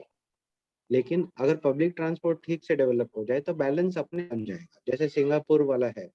कि अगर आप कार खरीदते हो और सिटी में जाते हो तो आपको एक टैक्स देना पड़ता है congestion tax which is actually a deterrent to that particular car owner and in fact he is incentivized to travel by public transport तो वैसे कुछ जैसे हमारे पुराने इसमें बहुत सारे सिस्टम्स बने हैं उनको देखना ज़रूरी है, फिर वार्तालाप करना ज़रूरी है। ठीक है, मतलब अ, जैसे हम आगे बढ़ेंगे वैसे समझ में आएगा। और ये जो चित्र चार्ट है अपने सामने, उसमें से मैं जो समझ में आ रहा हूँ, वही है कि जीव, पदार्थ, प्राण अवस्था में जो मानव का जो एरोस दिख रहे हैं, वो सारे मानव सिर्फ ईर्ष्यात कर रहे हैं। जीव से भी ईर्ष्या ले रहा है, पदार्थ से भी ले रहा है, प्राण से भी ले रहा है, लेकिन उनको वापस जो देना चाहिए वो नहीं हो रहा है, वो डॉटेड लाइन से। तो इम्बैलेंस क्रिएट हो गया है। तो हाँ हमने बिल्कुल। जो अभी एग्जांपल्स लिए, जैसे पॉल्यूशन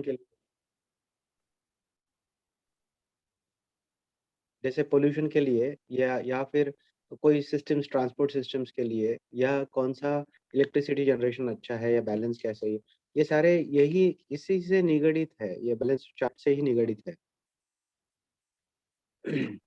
नहीं ठीक है, वही उसका सॉल्यूशन और देखिए। Ultimately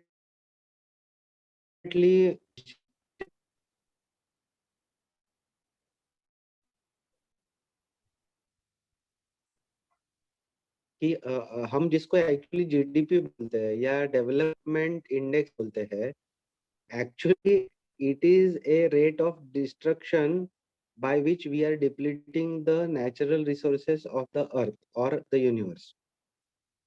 So there should be a different ratio altogether which will give you a development ratio actually. तो हैप्पीनेस इंडेक्स वगैरह ऐसे कुछ था, वो मैंने सुना था।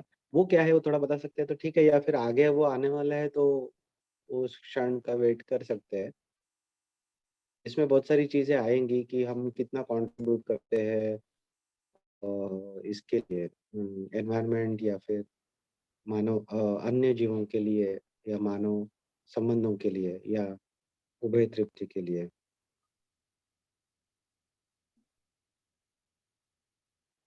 नहीं, इसमें जो वो वाली बात तो मैंने पहले भी कह दी कि सारे लोग मिलकर सोच रहे हैं। ऐसा नहीं है कि आप और मैं ही जूम कॉल पे आज बैठ के सोच रहे कि धरती का क्या होगा।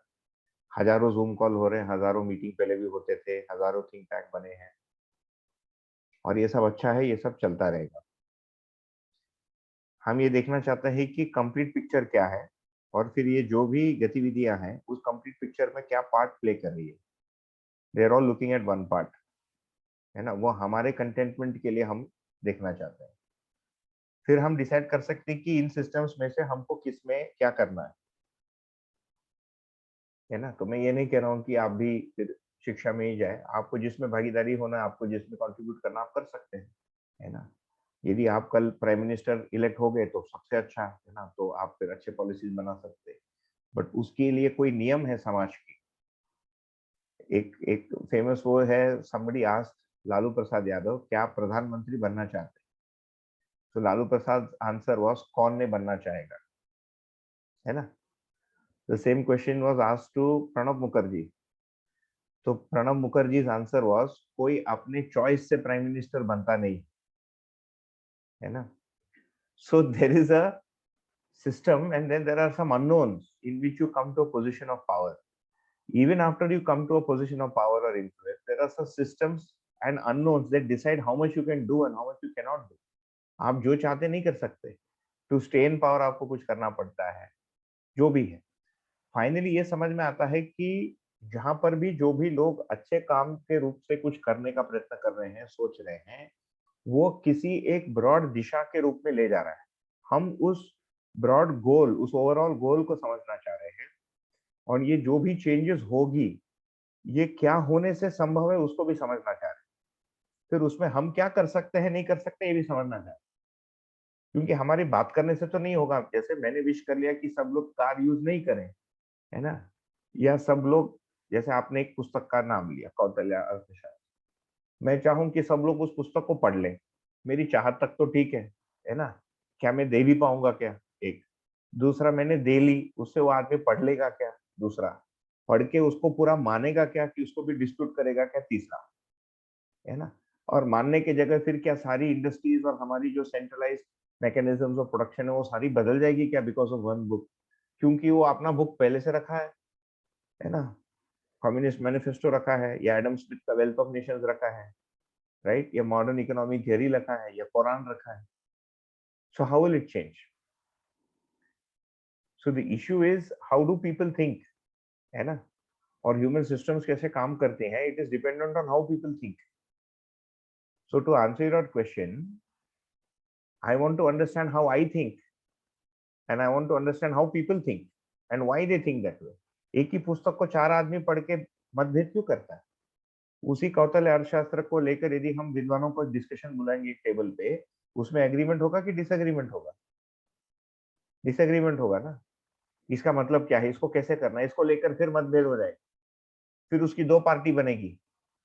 How two. हाँ, इसका इसका एकदम अच्छा उदाहरण यही है कि कॉन्स्टिट्यूशन को समझना, इंटरप्रिटेशन जो लॉयर्स करते हैं एक ही केस को लेके वरना ये जुडिशियल सिस्टम की जरूरत ही नहीं होती अगर सारे लोग ठीक जुडिशियर से की समझते. जरूरत नहीं होती. हमारे जितने भी धर्म ग्रंथ है, एक एक उसमें ओपिनियन किधर है? अभी तो भारत का तो ये स्थिति है, एक पुस्तक को लेकर 50 ओपिनियन है ना? उसी गीता में 50 चीज लिखा है. एक आदमी एक लाइन को पकड़ता है, दूसरा आदमी दूसरा लाइन को पकड़ता है. बहुत लोगों का मानना है कि राम राज्य होने से ठीक हो जाएगा, कोई मानता है शरिया लॉ होने. शरिया भी एक लॉ किधर है? उसमें दो है, सुन्नी शिया, है ना? फिर उसमें हजारी भी है, 50 है. Not one book is interpreted in one way. So then the issue is why does that happen? Let us assume all these books are correct, which itself is a, है ना, doubtful thing. So the issue is ये जो large scale में जो problem solve नहीं होती है, the thing is we don't understand how people operate and how they think. तो वो इसीलिए होता है क्योंकि I don't understand how I operated. उसी पुस्तक को मैं और मेरी पत्नी पढ़ते हैं तो हम दोनों का अलग अलग उत्तर निकलता है. तो हम ये देखेंगे कि जो वैज्ञानिक नियम है, जो पदार्थ, प्राण और जीवों के कुछ फंडामेंटल या जो बिहेवियरल चीजों को लेकर है, इसमें मतभेद नहीं है. Nobody fights over the behaviour of water. Everybody knows water boils at this degrees and freezes at this degrees. What is the purpose of water आप पूछो, 10 क्वेश्चन आंसर निकलेगा. गॉड गेव यू वाटर बोलेगा, दूसरा बोलेगा water gave God, तीसरा बोलेगा God नहीं है, वाटर केम बिफोर गॉड. अब झमेला लो, पानी को सेव करना है कि नहीं करना है ना? So whenever you talk of the purpose of things और उसकी जो फंडामेंटल उत्पत्ति कैसे हुई, यदि मैं ये पूछ लूं भाई यूकेलिप्टस का पेड़ कैसे काम करता है, आज के दिन साइंटिफिक लिटरेचर है यूकेलिप्टस के पेड़ को किसने बनाया, अब झंझट शुरू, है ना? फिर यूकेलिप्टस का पेड़ लगाना चाहिए नहीं लगाना चाहिए, फिर झंझट शुरू. कितना लगाना है, कौन लगाएगा, पहले तू लगाएगा कि पहले मैं लगाऊंगा, फिर झंझट. तो जैसे ही ह्यूमन साइकोलॉजी को आप बीच में लाएंगे प्रॉब्लम है. सो human beings are not out of human psychology, है ना? तो हम अपने साइकोलॉजी को समझेंगे तो इससे हमको लोग कैसे सोचते हैं ये भी समझ में आता है. तो इससे लॉन्ग टर्म सॉल्यूशन क्या हो सकती है नहीं हो सकती है भी समझ में आता है. Otherwise there is no shortcut. तब तक if you ask me what to do, तब तक लोग जो कर रहे करते रहेंगे. जो भी अच्छा कर रहा अच्छा करेगा, जो भी बुरा कर रहा बुरा करेगा, और अच्छा जो है बुरा को रोकने के लिए कुछ करेगा. कुछ लोग पेड़ काटेंगे फर्नीचर बनाएंगे, कुछ लोग पेड़ बचाने के लिए आंदोलन करते रहेंगे और पुलिस उनको लेके जेल में डालती रहेगी. ये हो ही रहा है आज के दिन, होता ही रहेगा.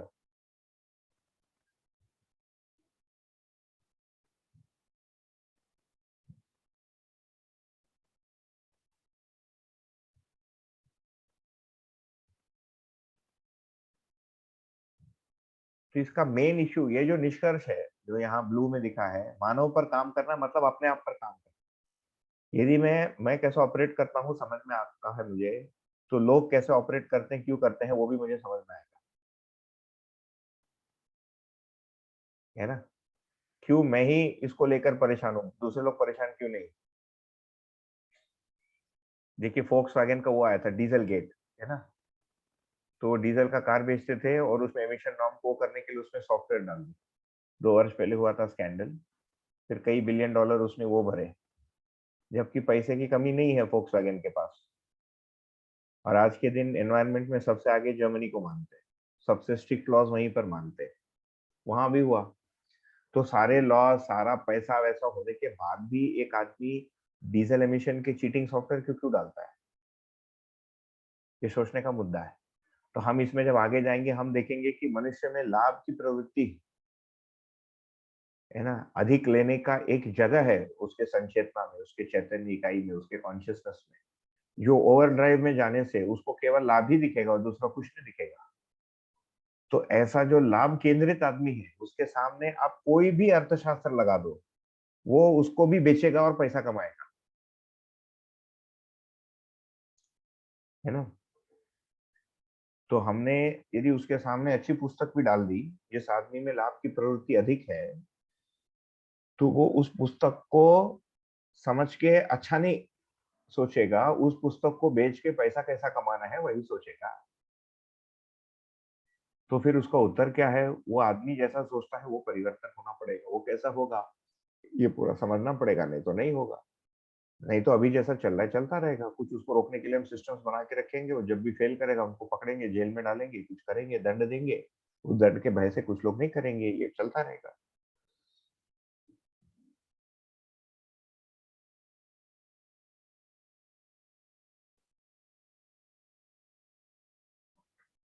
आगे बढ़े हम लोग।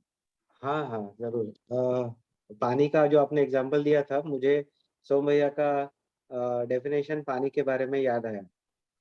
अभी मैं पूरी तरीके से उसको वैसे के वैसे दोहरा नहीं पाता हूँ, लेकिन उन्होंने वही बताया था जो आपने एग्ज़ाम्पल दिया था कि कोई साइंटिस्ट H2O बोलता है, कोई उसको दूसरा बोलता है कलर के हिसाब से, लेकिन पानी वो ऐसे एक जल या ये है जिसका कोई कलर नहीं है और जिसका किसी से भी मिक्स हो जा सकता है और मैल वगैरह लेके अपने आप खुद बिना चेंज होके साफ कर देता है। ऐसे उन्होंने एक मस्त अलग एग्ज़ाम्पल, अलग डेफ़िनेशन बताई थी।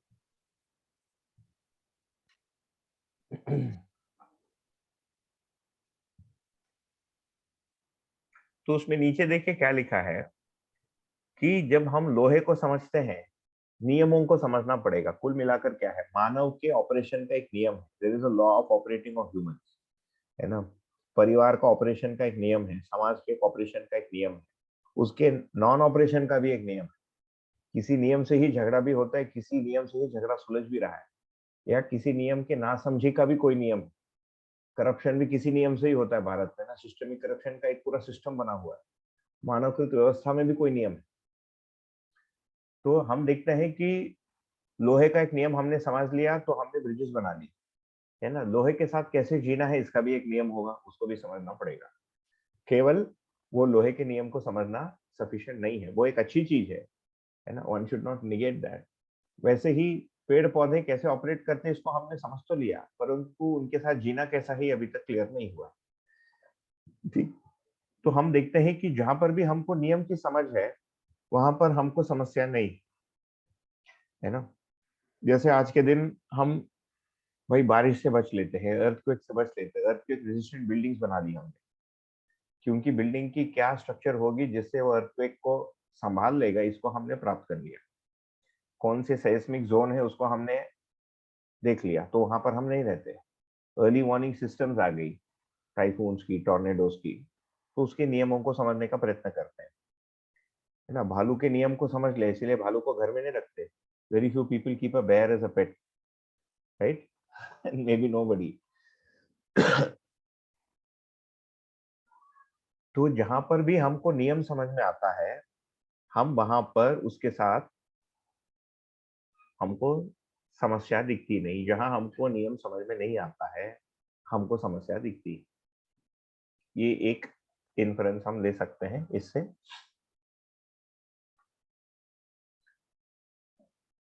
तो पहले के चर्चा से हम यहाँ पहुंचे कि जो भी इश्यूज है उसके लिए हमको मानव को समझना पड़ेगा। मतलब मुझे अपने आप को एक इंडिविजुअल के रूप में समझना पड़ेगा, क्योंकि मेरे जैसा और एक इंडिविजुअल और कुछ सोच के एक या दो प्रकार के या अनेक प्रकार के प्रॉब्लम क्रिएट कर रहा है।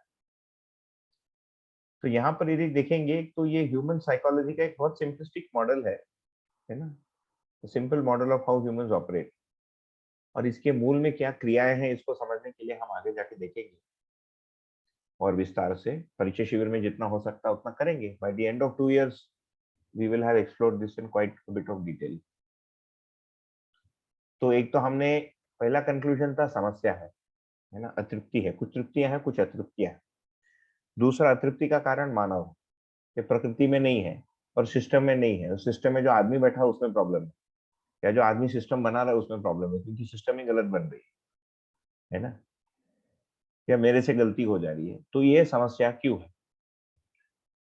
मानव में कहाँ है, इसको भी लोकेट करना पड़ेगा। तो यदि इसको हम देखेंगे तो पहला बॉक्स है चाहना। हमारा कोई डिजायर होता है, गोल होता है, आपका कोई डिजायर है ना, प्रकृति को बचाओ। किसी का डिजायर है प्रकृति को, है ना, चटनी बना के पी लो। आप दोनों के डिजायर भिन्न है, ठीक।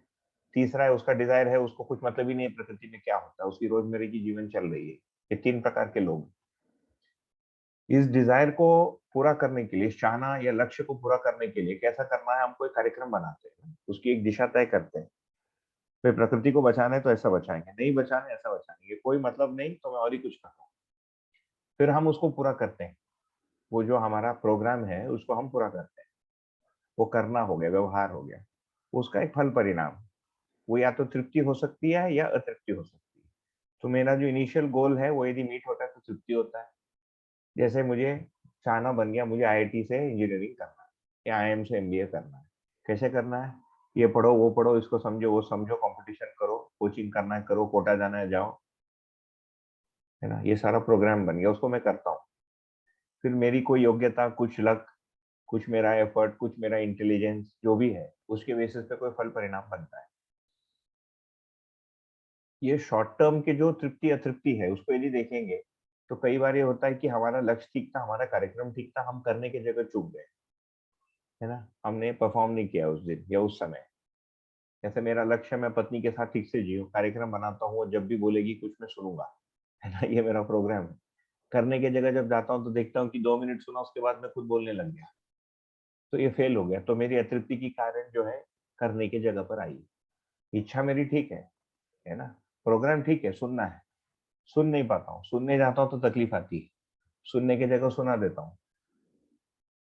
या आईआईटी में करते समय एग्जाम में ठीक से परफॉर्म नहीं किया, या कोचिंग में ठीक से नहीं पढ़ा, या भूल गया, तो ये क्या हो गया कि करने में प्रॉब्लम आ गई, है ना, इम्प्लीमेंटेशन एक्शन में। कई बार प्रॉब्लम प्रोग्राम में भी होता है कि प्रोग्राम इटसेल्फ इज रॉन्ग। चाहना ठीक है, चाहना यह है कि सभी लोग सुखी रहें, प्रोग्राम क्या है, सबको फोकट में दाना बांटो। उसको अच्छे से किया भी गवर्नमेंट ने, क्या फल परिणाम ये हुआ कि सबको दाना मिले, नहीं, लोग झगड़ने लग गए। फिर फल परिणाम क्या हुआ, लोग आलसी हो गए। अब सरकार से दाना मिलता है तो एक आदमी काम क्यों करेगा, है ना। तो एक परिणाम अच्छा हुआ, सबको दाना मिला, दूसरा परिणाम उसका ये हुआ कि सबको आलसी बना रहे। तो जिस स्केल पे हम चीजों को देख रहे हैं, खुद की जगह पर, समाज की जगह पर, हम देखते हैं कि हमारा फल परिणाम अतृप्ति की जगह अधिक है, तृप्ति की जगह कम है। परिवार में, समाज में कई बार हम एमलेस भी होते हैं, हमको हमारा लंबा डिजाइन क्या है पता भी नहीं है। यदि हम एक आदमी को पूछे तुम पूरी जिंदगी में करना क्या चाहते हो, उसके पास उत्तर ही नहीं है। वो बोलता है ये सब क्यों सोचते हो, सबका कोई उत्तर नहीं है, ये सब होने से तुम निष्क्रिय बन जाओगे ना, यू विल बिकम माने एक्शनलेस। इससे अच्छा तुम ये काम करो, तुम करते रहो, है ना, तुम कोई प्रोग्राम करते रहना। So you look at people around, you look at the world, it's all busy in three action. Planning बहुत कम लोग कर रहे हैं। जैसे हमारा शादी हो जाता है, यदि हम ये पूछे कि भैया शादी क्यों किया तुमने, कितने लोग इसका उत्तर दे पाएंगे। हम शादी करते हैं कि हमारे साथ शादी हो जाती है, अभी विवाह हो जाता है, सब लोग विवाह कर रहे थे, घर वाले भी बोले, मेरे मन में भी आ गया, मैंने कर लिया। अब नंबर 3 को मैं पूरा करते जा रहा हूँ, एक्शन करते जा रहा हूँ। विवाह का प्रोग्राम क्या है, क्या मुझे पता है, विवाह का मतलब क्या है, विवाह में जीने का तात्पर्य क्या है, या विवाह की इच्छा मुझ में बनी क्यों। क्या मुझे एक सुंदर पति पत्नी चाहिए था लोगों को दिखाने के लिए, या माँ को खुश करने के लिए, या मेरी कोई शारीरिक आवश्यकता हो गई उसको पूरा करने के लिए मैंने विवाह किया, या मुझे पता ही नहीं। तो ये दिखता है कि समस्या जो भी हमारी होती है, when the outcome is not Tripti, can be in karma and action, can be in program or in design। हम यहाँ जो चर्चा करना चाह रहे हैं, हम वन पर काम करना चाह रहे हैं कि हमारी बेसिक एम क्या है एज ह्यूमंस, है ना। प्रकृति का ही एम क्या है, ये प्रकृति बनी ही क्यों है, ये पेड़ पौधे क्यों ऊपर जा रहे हैं, है ना। ये मतलब ये जो पोमोग्रेनेट का जो पेड़ है, जिसको वो बोलते हैं अनार बोलते हैं ना, दालिम, ये उगता क्यों है, किसके लिए उग रहा है। इसको मैं बेचता हूं तो किसको बेचता हूँ, क्यों बेचता हूँ, कैसे बेचना है, मेरा बेसिक डिजायर क्या है ना, और उसके जो एसोसिएटेड डिजायर्स क्या है, इसको हम देखना चाहते हैं। क्योंकि यदि मेरा ये डिजायर ही अनक्लियर है या इनकरेक्ट है, तो मैं कितना भी अच्छा प्रोग्राम बना लूं 2 में, कितना भी मेहनत कर लूं 3 में, इट इज ऑब्वियस कि मेरा जो फल परिणाम है ये तृप्तिदायक नहीं होगा। यदि मेरी डिजायर ही क्लियर नहीं है, तो मेरा इवैल्यूएशन भी एफर्ट का हो ही नहीं सकता, क्योंकि I don't know what I set out to achieve. तो on my death bed if I think back on life कि मैंने किया क्या और what have I gained, so then I may not have a clear answer, right, कि ये किया क्या, what did I do all this for. ये बीच में तो सब हो गया, घर बार बना लिया, बच्चे बना लिए, ना सबको पढ़ा लिया उड़ा लिया, but finally what was the entire thing for, इसका उत्तर मिलता नहीं। मिड लाइफ में भी नहीं मिलता है, इसको मिड लाइफ क्राइसिस बोलता है। मेरी मिड लाइफ है ना एग्जैक्टली 44 खत्म होकर 45 शुरू हुआ, बोलते इसी में मिड लाइफ क्राइसिस शुरू होता है। इनफैक्ट वेस्टर्न सोसाइटी में तो बोलते हैं एक मैरिटल इच होता है, विवाह के 7 साल बाद खुजली होती है विवाह के बाहर जाने को, बोर हो जाता है उस आदमी से, क्योंकि जिन चीजों के लिए विवाह किया था वो सब आजमा के देख लिया, घूम लिया, बच्चा पैदा कर लिया, सब कर लिया, शारीरिक सुख ले लिया, सब हो गया, बोर हो गया उस आदमी से, बदलो उसको। तो हम देखना चाहते हैं कि हमारा डिजायर सही है कि नहीं है, क्योंकि यदि ये डिजायर मिसप्लेस्ड है, हम कितना भी अच्छा कार्यक्रम बना लें, कितना भी प्रोग्राम बना लें, आउटकम इज इधर नॉट इवैल्यूएबल, क्योंकि हमको पैरामीटर ही नहीं पता है, या एकदम वेग है ना। पूरी दुनिया को आप देखेंगे तो प्रोग्राम बना रहा है, एक्शन कर रहा है, प्रोग्राम बना रहा है, एक्शन कर रहा है। बेसिक लक्ष्य क्या है, इस पर लोग क्लियर नहीं। वो लक्ष्य के लिए किसी धर्म ग्रंथ को पकड़ लेता है, क्योंकि विज्ञान यहाँ पर बात नहीं करता है आपका लक्ष्य क्या है। विज्ञान का पहुंच नहीं है, साइंटिफिक मेथड पे यहाँ पहुंच नहीं है। कैसे करना है इस पर विज्ञान का पकड़ है, साइंटिफिक मेथड, ऐसा करो वैसा करो। एंड टेक्नोलॉजी एंड इंडस्ट्री या जॉब्स करने वाले भाग पर मेहनत करते हैं, इतने टाइम पर आओ, इतने टाइम पर जाओ, इतने टाइम पे स्कूल आओ, इतने टाइम पे स्कूल जाओ। शिक्षा का बेसिक लक्ष्य क्या है, इस पर कितने लोग बात करते हैं। उसके लिए कुछ असम्पशंस होती है ना, जीने का क्या लक्ष्य है, परिवार का क्या लक्ष्य है, मैं पिता बन गया इसका लक्ष्य क्या है, मेरा बच्चा उसका लक्ष्य क्या है ना, धरती का क्या लक्ष्य है। इन जगहों पर हम बात करना चाहते हैं, तो इसको हम मैंने अनकवर करने का प्रयत्न करेंगे कि ये दर्शन इस लक्ष्य के बारे में क्या कह रहा है। तो बेसिक ये चीज है कि हम क्या चाहते हैं, ये स्पष्ट नहीं है अभी, हमारी गोल ही स्पष्ट नहीं है। छोटे गोल स्पष्ट है, इंटरमीडिएट गोल स्पष्ट है, लंबे गोल हमारे अभी तक स्पष्ट नहीं है ना। और ये भौतिक आवश्यकताओं को देखें तो मोर और लेस ह्यूमंस ने या मनुष्य ने भौतिक आवश्यकताओं को अपना लक्ष्य मान लिया है। मतलब हमारी जो शिक्षा है वो इसके लिए है कि हमारी भौतिक आवश्यकताएं पूरी हो जाए, सारी विज्ञान उसके लिए है, या टेक्नोलॉजी कम से कम इसके लिए है कि हमारा भौतिक सुख मिले, कंफर्ट बढ़े। और अच्छी चीज है, आई am not saying it's wrong, है ना, नहीं तो वो हिपोक्रेसी हो जाएगा, ऊपर पंखा चल रहा है और मैं पंखे को गाली दूं, वो ठीक नहीं। गाली दूं मतलब उसको मना करूं, वो ठीक नहीं। बट इज इट सफिशिएंट, है ना। And the answer is no, because पंखा लगा दिया, बैठकर क्या करना है ये डिसाइड तो करना पड़ेगा। पंखा लगा दिया, सामने वाला आदमी जो है उसके साथ व्यवहार क्या करना है ये तो डिसाइड करना पड़ेगा। तो एनिमल्स को यदि देखेंगे तो भौतिक आवश्यकताओं को भोगने से उनकी आवश्यकता पूरी हो जाती है, भौतिक चीजों को। पशु खा के तृप्त हो जाता है ना। चींटी जो है आपके यहाँ से थोड़ा थोड़ा चावल का दाना लेके पूरा हो जाता है उसको, उसमें तृप्ति होती भी है कि नहीं क्वेश्चन है, परंतु उससे अधिक वो चावल को समझने नहीं जाता है। ह्यूमन बीइंग्स में देखेंगे तो हम चावल खाना भी चाहते हैं, चावल को छीनना भी चाहते हैं, चावल को दान भी देना चाहते हैं, चावल को समझना भी चाहते हैं, चावल क्यों पैदा हुआ ये भी सोचते हैं, अच्छा चावल और कैसा हो ये भी सोचते हैं। तो हमारी शिक्षा को अभी देखें और हमारे जो अडल्ट लाइफ है इसको यदि अभी देखें, इन दोनों को यदि हम देखें, they are centered around this material dimension, इस भौतिक डायमेंशन के अंदर। तो हमारी शिक्षा अधिकांश जो है ये भौतिकता का अध्ययन कराता है। मैथमेटिक्स यदि देखें, गणित, it teaches you to count the material world. Physics, chemistry, biology ले लीजिए, कंप्यूटर साइंस, इंजीनियरिंग डिसिप्लिन ले लीजिए, है ना, मेडिकल साइंस ले लीजिए, ये सारा भौतिक जगत से संबंधित। कुछ कोर्सेज हैं जो ह्यूमंस के बारे में बात करेंगे, बट उसको भी पढ़ के फाइनली आदमी पैसा ही कमाना चाहता है ना, भौतिक जगत या भौतिक कोई वस्तु को ही प्राप्त करना चाहता है। और अडल्ट लाइफ का जो पूरा दिन है हमारा 7 से 8 घंटा, 10 घंटा, 12 घंटा, 14 घंटा, बॉम्बे में और घंटे लगते होंगे, लोकल चढ़ो उतरो जो भी करते हैं हम, वो इन भौतिक सुविधाओं या अपने बच्चे अपने परिवार को सुरक्षित करने के लिए है। परंतु मनुष्य का जो जीवन है इतने में कंटेन नहीं है, इतने में गिरफ्त नहीं है ना। और ये एक सामान्य परीक्षण से हमको पता चलता है, बहुत सिंपल सी चीज लगती है, but it takes time to sink in, क्योंकि इससे हमारा कोई कार्यक्रम बदलता नहीं। If you ask people to reflect on it, बोलेंगे ये सब तो पता है मुझे, बट यदि पता है तो फिर क्या तुम्हारा ओवरऑल लक्ष्य और डिजायर बदला? नहीं, प्रोग्राम तो वही है अभी भी ना। एक एजुकेशन का प्रोग्राम वही है कि सबको खाने को मिल जाए, जॉब मिल जाए, सब बिजनेस में आ जाए। फाइनली डिग्री को क्या करेगा आदमी? डिग्री को बेचता है ना। बेचने का मतलब डिग्री के को ट्रेड इन करता है पैसे के लिए, या क्वालिफाई करता है किसी जॉब के लिए या किसी व्यवसाय के लिए। या डिग्री नहीं होगी तो शादी नहीं होगी, तो ही trades in his degree finally. All that understanding, पूरी कैलकुलेशन मेमोरी, सारा ट्रेड हो जाता है फाइनली।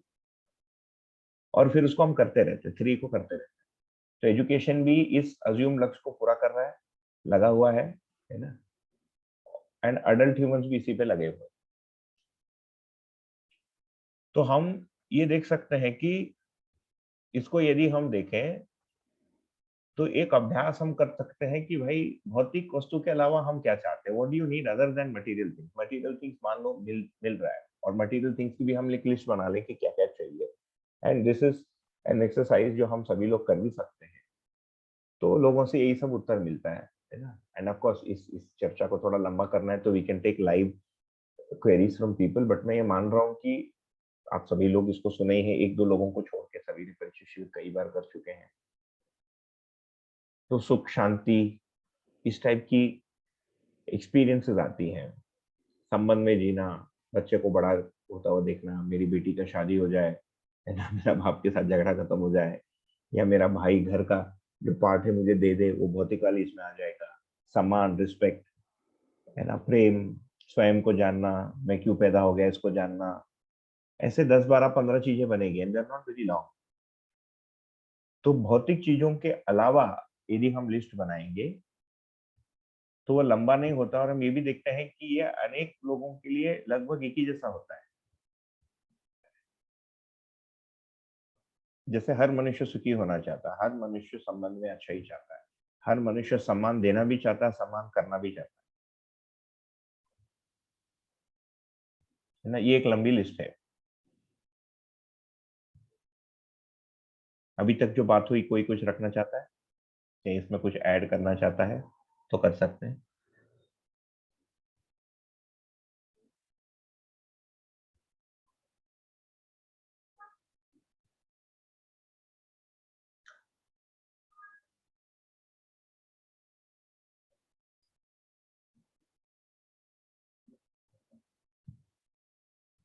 ठीक। तो ये हमको दिखता है कि ये सारी चीजें हैं, और इसको पूरा करने के लिए हमारे शिक्षा के पास कोई कार्यक्रम नहीं है ना। हम मान लेते हैं कि ऐसा पढ़ने से करने से हम सुखी हो जाएंगे, हमको सम्मान मिलेगा, हम सम्मान दे पाएंगे, हम सम्मान समझ लेंगे, हमको समाज समझ में आ जाएगा, है ना, मैं इमोशनली बैलेंस हो जाऊंगा। पर ये होता नहीं। इसका मतलब है कि देयर इज समथिंग मिसिंग। और हमारा जो भी एम है, जिसमें भौतिकता बैठा हुआ है अभी, और हमारी शिक्षा में भी भौतिकता आउटपुट के रूप में बैठा हुआ है, जॉब या पैसे के रूप में, हमारे कल्चर में भी बैठा हुआ है। हु इज सेलिब्रेटेड, है ना, बिल गेट्स इज सेलिब्रेटेड, है ना। ये सब अभी बदल गया। पहले बोलते हैं कि संत महात्माओं की कथाएं सेलिब्रेट होती थी, अभी जो पैसा वाला है वो सेलिब्रेट होता है। जो संत महात्मा ज्यादा पैसा बना लेता है वही सेलिब्रेट होता है। वो ज्यादा फेमस हो जा रहा है, उसकी वेबसाइट बड़ी है, उसके सेंटर ज्यादा हो जाते हैं, है ना। तो ये जो बेसिक डिजायर है, इंडिविजुअल, सोसाइटियल, एजुकेशनल, कल्चरल गोल जो है, ये भौतिक सुविधा हो गई।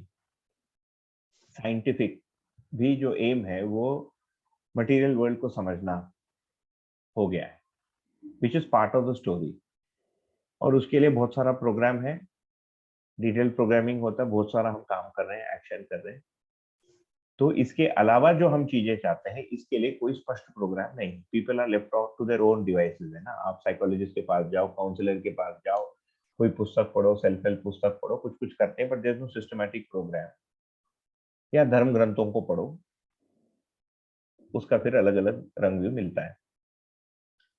तो यहाँ पर हम देखना चाहते हैं कि भौतिक चीजों के अलावा हम जो चाहते हैं, एक है व्यवहार, है ना। हमारा जीने का एक आयाम है भौतिक वस्तु, ठीक, एक मटेरियल डायमेंशन है। तो ये मेरा सुख का एक स्रोत है। And we have about 10 minutes left, तो इसका एक बहुत छोटा एक व्यू करके मैं आज रोक लूंगा, then we'll continue on Saturday. आज कल हम नहीं कर पाए तो आज मंडे हमको करना पड़ा। तो भौतिक आवश्यकता तो चीजों की तो आवश्यकता है, और ये मेरे सुख का एक स्रोत है, मेरे समझने का भी एक स्रोत है। तो मैं भौतिक चीजों को समझता हूँ, उसको प्राप्त करता हूँ, उसको उपयोग करता हूँ, उससे मुझे सुख मिलता है। जैसे भी 7:30 बजे मैं जाके खाना खाऊंगा, वो भौतिक चीज है। वो जिस गैस से गर्म होगा वो एक भौतिक चीज है ना। मैं कोई दवाई खाऊंगा, वो एक भौतिक चीज, इससे कुछ सुख मिलता है। परंतु उसके साथ मैं जिन लोगों के साथ बैठकर खाना खा रहा हूँ, दे टू मैटर, और उनके साथ भी कुछ सुख है, और वो भी मेरे सुख दुख का एक आयाम। तो यदि मेरे पास भोजन अच्छा है, पर जिसके साथ मैं भोजन कर रहा हूँ वो मुझे समझ में नहीं आया, या उसने कुछ उटपटांग कर दी काम, तो ये मुझे असंतुलित करता है, और उस समय मेरे से भोजन का टेस्ट चले जाता है ना। ये बहुत सामान्य सी चीज है और होते रहता है। या मैंने किसी को कुछ गिफ्ट दिया और उसने उसको अप्रिशिएट नहीं किया, तो मैं दुखी हो जाता हूँ। मैंने अच्छे से खाना बनाया और लोगों ने बोला तुम्हारा खाना अच्छा नहीं बना, या बोलना ही भूल गए कि अच्छा कैसे बना, तो उसको पूछते रहना पड़ता है कि मैंने कैसे बनाया, कैसे बनाया। तो उस व्यवहार में सुख नहीं मिलता है ना। तो हम देखते हैं कि ये हमारे सुखी होने का एक बड़ा, एक नया मतलब एक पूरा एक आयाम है, जिसको कई बार हम अनदेखी करते हैं, या अधिकांश देखते नहीं या ध्यान नहीं देते हैं, जो व्यवहार वाला पक्ष है, जिसको हम मानव संबंध बोलेंगे, है ना। ये परिवार में भी होता है, और ये समाज के साथ भी ये संबंध होता है। समाज में जो दुर्घटना होती है उसको देखकर हम परेशान होते हैं। हमारे पास खाने को ठीक है, हमारी पत्नी ठीक है, बट किसी ने किसी पत्नी को मारा, उससे हम दुखी हो जाते हैं। या कोई किसी कंट्री को इन्वेट कर दिया, उससे मैं दुखी हो जाता है। इसका मतलब जो समाज में हो रहा है वो मुझे इम्पैक्ट करता है। I can't hide from it. जो लोगों के साथ में जीता हूँ वो मुझे इम्पैक्ट करता है। I can't hide from it. भूख भी मुझे इम्पैक्ट करती है, बैंक का बैलेंस घट गया वो भी मुझे इम्पैक्ट करता है ना। हवा में प्रदूषण होता है वो भी मुझे इम्पैक्ट करता है। तो ये मेरे सुख दुख के दो जगह मुझे मिलते हैं।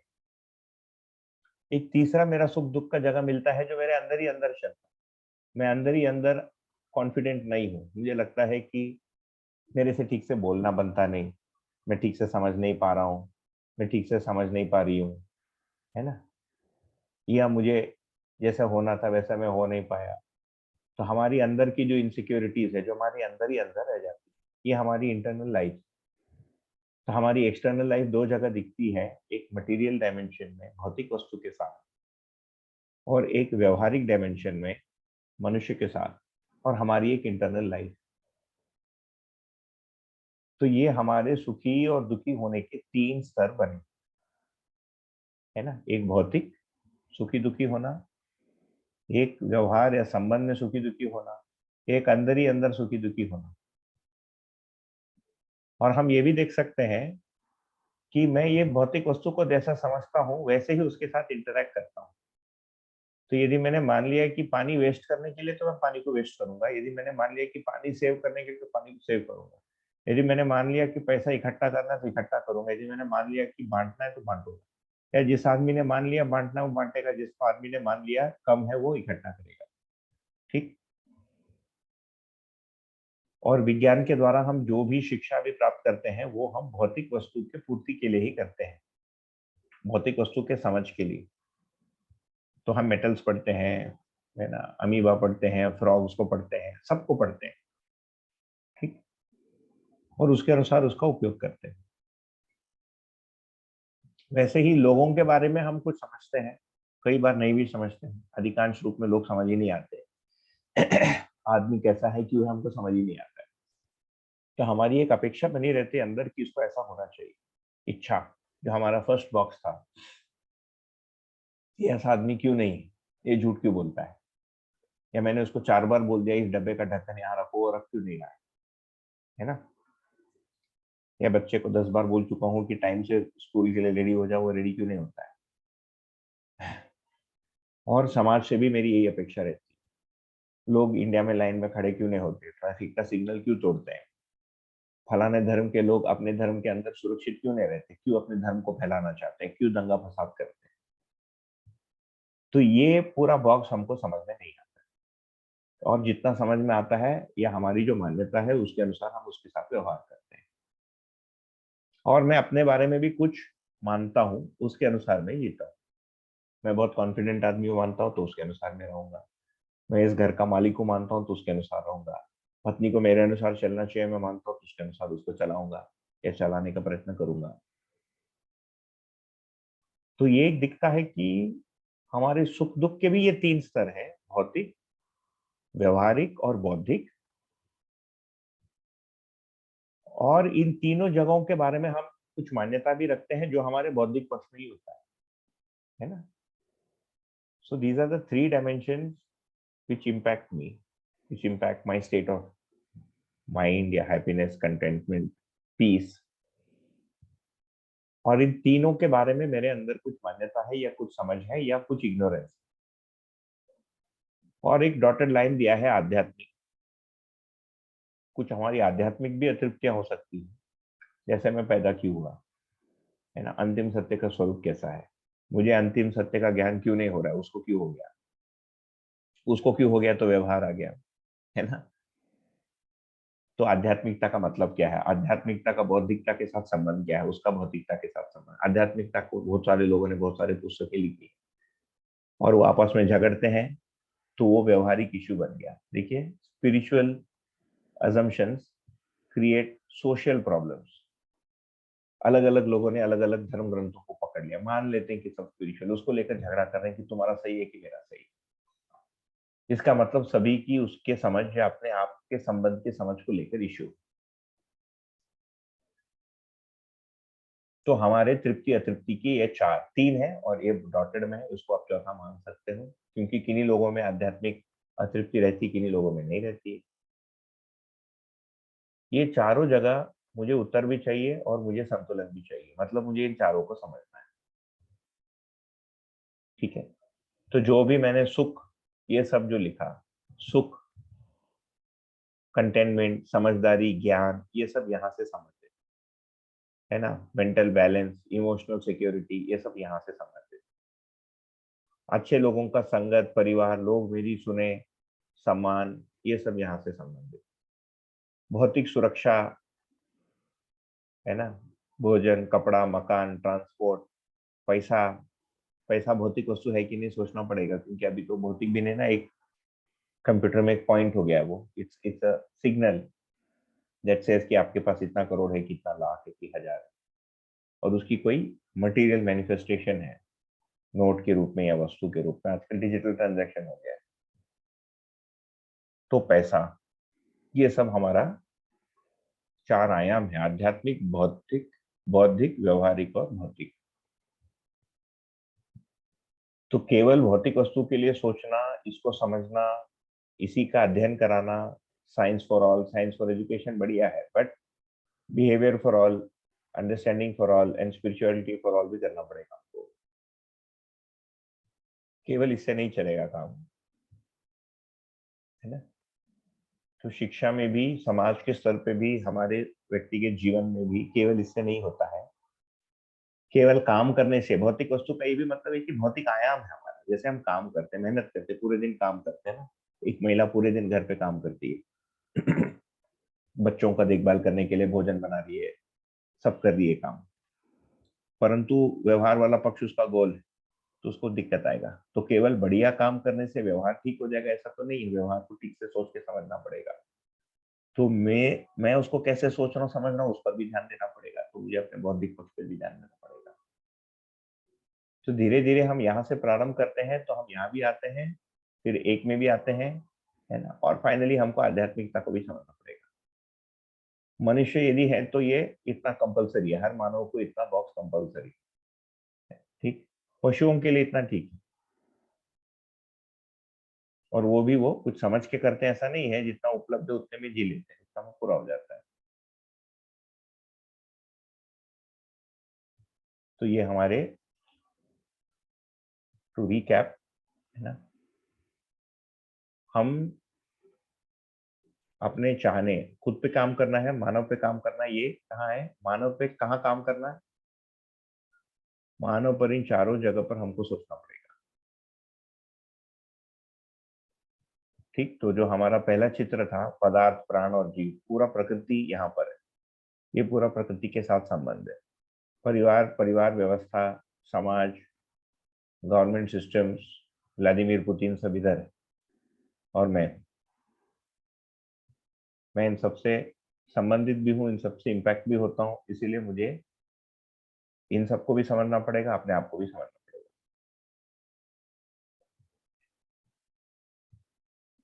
तो ये हमारे जीने के 3 या 4 आयाम, डिपेंडिंग ऑन आपका सोच कहाँ तक गया है, इस पर ध्यान देना हमारी आवश्यकता है। तो हम जो पहला जो मुद्दा बात किए, यहाँ बात की कि प्रॉब्लम्स हैं, प्रॉब्लम 4 स्तर पर है, उसी को हमने फैलाकर देखा। उन प्रॉब्लम्स को के जड़ को यदि देखेंगे तो जड़ में मैं हूँ, आदमी। मैं क्या मतलब, आदमी, मानव। मानव में प्रॉब्लम क्या है, देखिए तो परिश्रम बहुत कर रहे हैं, we are working harder than before, है ना। पहले लोग 4-6 घंटे काम करते थे किसानी में, अभी जो आदमी नौकरी में जाता है वो 14 घंटा, 12 घंटा, 16 घंटा काम करता है, या 10 घंटा, 11 घंटा काम करता है, 1 घंटा जाने 1 घंटे आने में लगाता है।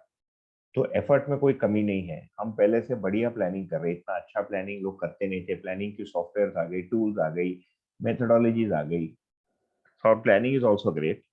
उसके कमेंसुरेट हमको सक्सेस भी मिला है, परंतु the picture is still not clear, and the picture is not complete और क्लियर, क्योंकि हमारी जो बेसिक डिजायर है वो केवल यहाँ पर अधिक फोकस्ड है, और बाकी जगह पर हमारा क्लैरिटी नहीं है।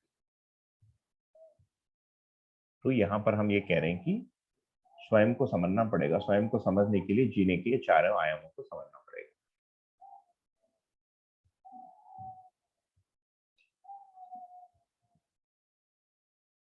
ठीक है। तो यहाँ पर हम रोक लें।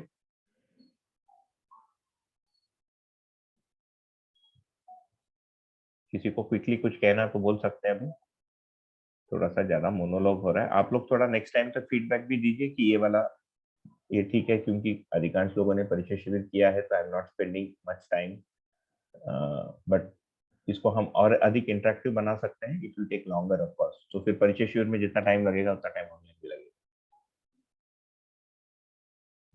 या उसका आधा।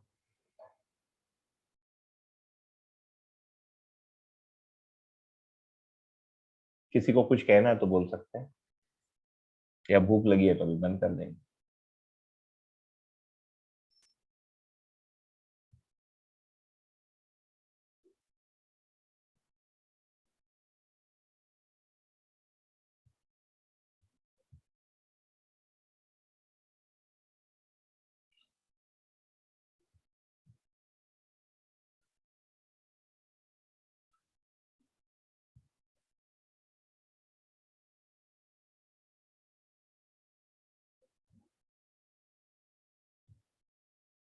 ठीक है, तो साइलेंस इज गोल्डन, तो मैं मान ले रहा हूँ कि सबका ठीक है। Will start directly at page 17 next time.